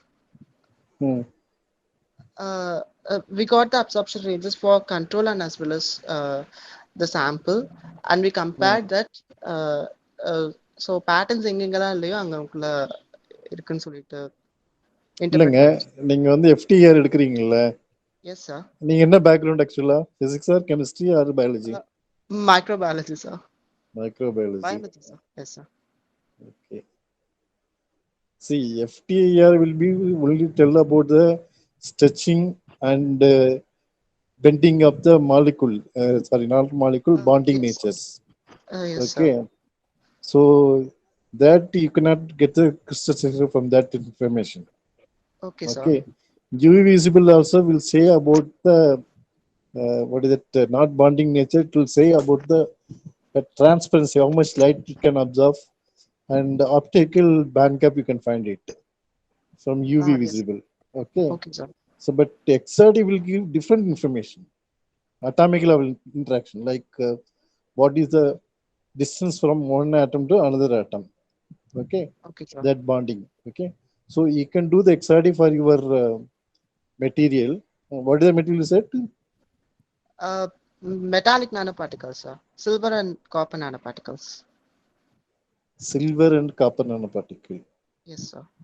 How do you ensure that it's a nanoparticle? Any other characterization you done apart from this? From research papers, we confirm through UV visible spectroscopy. For example, silver nanoparticles peaked at 410 nanometer and copper nanoparticles which peaked at 575 nanometer. If it is nanoparticle, at what frequency it will pick up the absorb it? Yes, sir. No. I'm just asking you a question. Yes, sir. If it is not a nanoparticle, it's a bulk, let us assume. Okay. Silver instead of silver nanoparticle. Yes, sir. If it is a pure silver, okay. Okay, sir. Then how the frequencies are shift will be behaving in the FTIR as well as the UVs? Sir, couldn't get you, sir. If it is not nanoparticle, okay, your sir. silver is not nanoparticle. So Okay, literature was saying it's a nanoparticle. Okay, I'm saying it if it is a bulk. Okay, That sir. it's not a nano, it is a bulk crystalline. Okay. Okay, sir. Okay, but polycrystalline. Okay. So Okay. then how the frequencies will be behaving with respect to the size of the material in the FTIR and UVs? Sorry, sir, I don't know much information about FTIR and. I think in the Daniel Boer's library. From the microbiology department, I don't know much things No, I'm regarding. saying that in your college. Okay, sir. You are from Blackstone American College? Yes, sir. You used to visit this Daniel Boer's library? Yes, sir. But Visit not so there. frequently. Yes, sir. You just search for a book about UV visible spectroscopy. It's available there, I think. Okay. Or if it is not available, I can download a book and send to you. Okay. Okay, sir. Particularly about FTAR. Okay. So Okay. little bit about the instrumentation part you should know. Okay. Okay, sir. What Sure, is sir. Fourier transform? What you are Fourier transforming. Okay. That Okay, sir. information you should know. You discuss with your friends from physics. they know about Fourier transform and inverse Fourier transform. All that they know very, very well. Okay, because there is a course called Fourier optics. When I was studying, that course was there. Okay, Oh, okay, sir. then from that only I could learn a little bit about FTIR and UVs and other things. Okay, so Okay, then sir. you read that Daniel Bush library, na, simple thing they will give very nicely. Okay, Oh, okay, sir. that Yes, will sir. give some but mostly this nanoparticle means the XRD peaks will be that full width of maximum. That you take a particular peak, the full width of maximum will be having wide range. Okay, it Oh, will be okay, sir. very high comparing to the bulk. Okay, sir. Yes, That sir. is. Okay. Thanks a lot, sir. Okay. Thank you, sir. Thank you, Prabhar Okay. Setpati. So I think we have come to the conclusion of the Q&A session. We don't have any more participant questions. Johnson, sir?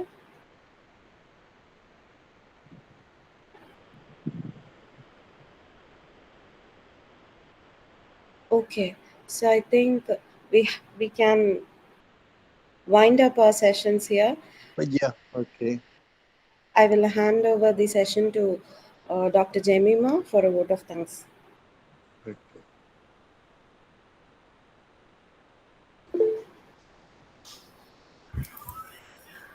Okay. A very good evening to all. Yeah. Uh, Really. yeah, it has been a very interesting session today Okay. because you have touched the real data for us, and always the XRD data will be like Black box something for you. black box for us. How to decode it and what to understand from this will be always a big challenge for us. Yeah. So it was really interesting. Like you have Okay. introduced a lot of softwares Okay. which we can use, and not only that, how manually also you can handle the data to some extent. Okay, so Yeah. that also was very interesting, and I'm sure those who have participated today will not be frightened to see an XRD data, Yeah. and they should be with some confidence they will be able to approach the results. Okay, so Yeah. thank you very much, Dr. Swarnadhara. It was really a very But uh, I want to ask you one thing. Do you have any exotic machine with you? no, we don't have, but if you can donate us, we will get it. And there are so many exotic machines are there, but the only thing the software has to be updated Okay, okay, because all our the software is outdated and the many okay. components failed. For example, we Yeah. have one Siemens machine. Okay, Siemens D500, very nice instrument. But Oh, manually only we have to collect the data, like to rotate for the arms of the source and the detector. Okay. okay. So now we have automated it in here, but it's ideally sitting. Similarly, another Rikaku machine is there. That is also ideally sitting. So now you are little late because Oh, yesterday Dr. Sajas retired. Okay. So oh, available to available, I can ask him immediately to donate it to some colleges. Okay. For oh, example, first there was a old machine. One of okay. my friend, he has only automated it, and they donated that one to Loyola College. Oh my God, we missed it. Like that, many systems may be there actually. So now two are there I have identified. These two I want to throw it to someone like some people who can do some programming and all. They can take the instrument and they can purchase the experiment and they can Okay, start to do the experiment. That will be possible. Okay. okay, okay. Then keep us in No, your mind, and I yeah, will contact you in this regard. yeah. If someone is mentioning to donate to someone, immediately I will fight for you and try to get it. That's Okay, what I thank can you, do. thank you, thank you. It's that is what we need, the alumni contribution for the college. Yeah. It's Okay. really a big boon for us. Yeah. So thank Actually, this you. is very must actually for any research department is there means should have a XRD machine. Okay. It's Because actually a handicap for us. We don't have that. And okay. if you wanted to purchase one, it goes up to crores, which is beyond our capacity. Okay. So we But if cannot you afford going to it. purchase it, don't purchase in a Chinese or Russian item. Okay. No, That no, no. is We don't have any idea of purchasing. We don't have that okay. budget. So we have to look for other sources only. Okay. Okay. Okay. Okay. Um, But you so, also concentrate on the research part a little bit so that you'll try to push it up to a project. And the project also from the project you can get the money and then you can purchase the equipment. yeah, yeah. Okay, and that is also possible. So BRNS you can clearly mention them that you want to procure that instrument, particularly for characterizing all the samples for microbiology department as well as physics, chemistry departments. Okay, so Yeah. you focus on the chemistry department like metal organic frameworks. Okay. Okay, Mhm. that would be very nice actually for you Okay. because now this silicon's efficiency, solar cell efficiency, it is Mm. only 28% now. Okay, whereas the Okay. metal organic based solar cells, like I told you that methyl ammonium lead iodide. Okay, they, Mm. instead of iodide, they used to mix bromine also. Okay, so iodine 1 minus 3 minus X. Okay, Mm. so if you have 1.5 of iodine and 1.5 bromine, then it's showing a very high efficiency, like 40%. Okay, Dr. C.S. Sundar was here. Now you know him. Yeah, Right? yeah. See, he brought the data from someone. He did not tell me what is the data. Okay. Okay, he was saying bubbly and what is it called? Alternate A bubbly. Okay, so Ah. one is bubbly means that uh, lead B is used and and iodide. Okay, Mm. and I is ending now, so he has used the code word like bubbly and A bubbly. A bubbly is alkyne modified bubbly, lead iodide. Okay, so I indexed it. Okay, I Oh. don't know anything about that, but I indexed. Then he was saying, "How did you index it?" Okay, he did not believe me. Then he came to my table and he was sitting with me, and then I asked to do the indexing. Okay, I did the indexing finally, and he was happy. Okay. Then he was collaborating with the IIT Kanpur as well as University of Singapore, and we wrote a paper. He showed me the manuscript. He was very happy that because of this one only we could publish the paper. Uh, Indexing the XRD pattern. Okay. He was mentioning to me, okay, because the problem of the pure um, methyl ammonium iodide, it is not at all stable. It will absorb the moisture and it will decompose very fast. To modify that, they added some alkyne material. Okay, so its stability was increased. So Mm. this perovskite based what is it called, solar cell. Okay, so there is a lot of interest is going on. Every day you can see the paper on the uh, six, uh, organic, inorganic perovskite based perovskite. Yeah. So BRNS will be funding for you. Definitely. If you write some what is it, proposal to BRNS, okay, BRNS will be very interested on this type of problem. Okay, so you can approach them, so that you can ask for the machine. Okay, then they may direct to someone in DAE. Okay, there is Mm. some they will donate it immediately. Okay. Okay. Yeah. Okay. We'll try. We'll try. Thank you so much for the Okay. information Okay. and also spending your valuable time with us. Okay. For 2 evenings, you have almost uh, spent your time and energy, and also you've shared your experience with us. Thank you very much, sir. Okay. It has been a Welcome. great day, and I hope in the days to come also we Uh, will hear more from you. Uh, Okay. and Okay. on behalf of the participants as well as the management of American College, I extend Okay. my heartfelt gratitudes to you. Okay. Thank you very Thank you much. very much. Okay. Thank you. So I have to thank you for giving me such opportunity because I never had any contact with the American college. Okay. So I used to think about the college very frequently. We have some photograph of the own Daniel Booth's library. Okay. Yeah. So I used to visit that library very frequently. Okay. Instead of sitting in the department library, Daniel Booth's library will have some more fundamental books.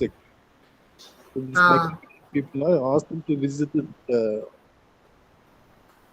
library and ask them to interest so that they will have some information about the instrumentation sure, sure. that is more useful for the students. It may not be your examination point of view, but generally it will be happening. Yeah. Okay. So, ma'am, Johnson. Yes, Johnson. So, by all means, you are not a guest lecturer. I think you belong to American College, and you owe the sense of belonging. Yeah, So, yeah. you're one among us. Thank you for carrying this uh, informative session to us. So, Okay. that was really enlightening. So, I was Okay. excited to look at the diffraction patterns, the basic scattering, and the transmission. So that was Okay. resembling the diamond, and now I understand why those who do not have this knowledge about X-ray diffraction, all they love diamonds. So Okay. this is imprinted in all the materials that we see. If we get to Okay. dissect the atoms, so thanks for the Okay. enlightening. Okay. Thanks. Okay. We look forward to have some interactions by email, sir. Yeah, Whenever definitely. required. Yeah, Yeah. please. My email ID you noted down? You want Yeah, it? yeah. We have noted down. Okay. Swarnadure@gmail.com. That is sufficient. Yeah, yeah, yeah. Okay. Thank you, sir. Okay, welcome. Shall we close Jemima then now? Yes, sir. Yes, sir. Yeah. Okay. Thank Okay. you very much. Okay. Thanks to you for giving me such opportunity. Okay. Nice. Okay. Thank you. Thank Thank you. you, Okay. sir. I'll leave. Thank you, Yeah. sir. Bye. Ma'am, thank you, ma'am. Yeah. Bye, Johnson.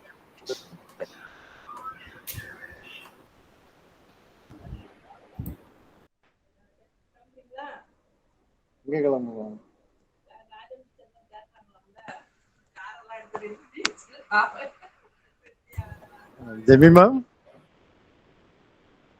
Hello. Yes. Yes, sir. Yes, sir. Actually, we are going for a prayer meeting, so that is why. Okay, okay, okay. Okay. Yeah. Okay. Thank That's why you. I'm leaving. Okay. Welcome. Sure, sure. Thank you.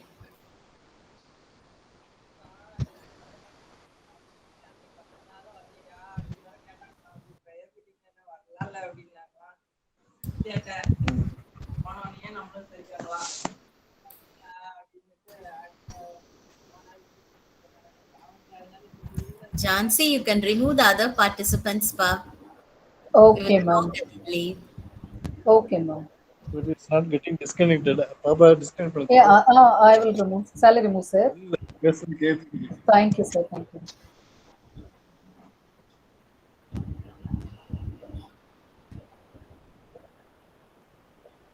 Okay. So, how was today's meeting? Ma'am, Super, ma'am. Ah, we desperately need this XRD, ma'am. Somehow we have to channelize a portal for at least outsourcing the samples or to get it done at some other center and just provide the data through it. So Yeah, that will take us to the different realm of research from our college. that's true. So I'll talk to him. He said he has some instruments. Maybe that is the another thing. We can Um, also work out internships or some kind of faculty development programs or something with him. If he is offering, I don't know what he that actually is the offers. thing is you have to give projects which are of These interest to aspects. BRNS. BRNS is the nuclear science board of, Basic, basic research in nuclear science, I think. yeah, BRNS board, that's called that. Okay, so if you are going to give projects along that line, okay, why he was talking about this amines, methyl iodides, because they are all small molecules which are used for detecting radioisotopes and other things. So if your projects are in that way, surely you can have. And I think we need to contact him. They have some summer projects there. Actually, in chemistry department, we don't allow students to go outside and work. But if in your department, if you have the facility that you can send the students outside and work, means surely you can do. Ma'am, that is the problem because I don't think as a department we can form that policy because people tell us that that particular policy has to be brought in by the management allowing the department to let the students go outside. So that is what Johnson sir has been advocating from the beginning so that at least in the project phase people get exposed. But so far our higher authorities like they tell us the it is not in the policy. So this is something that Yeah, to that's the be problem. We are not some allowed to send our students outside. So whatever the facility available within the campus, that is 70% of the work should be done within the campus only. 25% you can go for characterization. You can send it outside like that. Ma'am, this was not the case 2 years back, 3 years back when I joined as a faculty member. So Mm. I kept advocating that the students must be sent out for internships and projects. So that will be resembling a trial phase for them to get employed. So that is our ultimate productivity as a college, as a unit. If we look upon the college as a single entity, how many of our students are successfully getting employed to become a successful citizen? So that really counts. So we can develop manpower to handle instruments like spectrophotometers and X-ray diffraction instruments and chain reactions, polymerase chain reactions, and all these facilities can be used for developing manpower too, ma'am. Yeah, we can. The thing is, these people they need samples for analysis. Okay, for they don't since since I have worked there, I know that they don't have samples to work on. So they welcome samples, but the thing is, you have to have some sort of relevance to their project. that is the thing. They are bored. So maybe we can talk with him, and then we can accordingly we can devise our problems. Can we collaborate with them to write a project? Yes, of course, I think so. Ma'am, the meeting is still being recorded. Do we need the record? If it is Sorry, needed, sir. I forgot to stop. yeah. Stop the recording.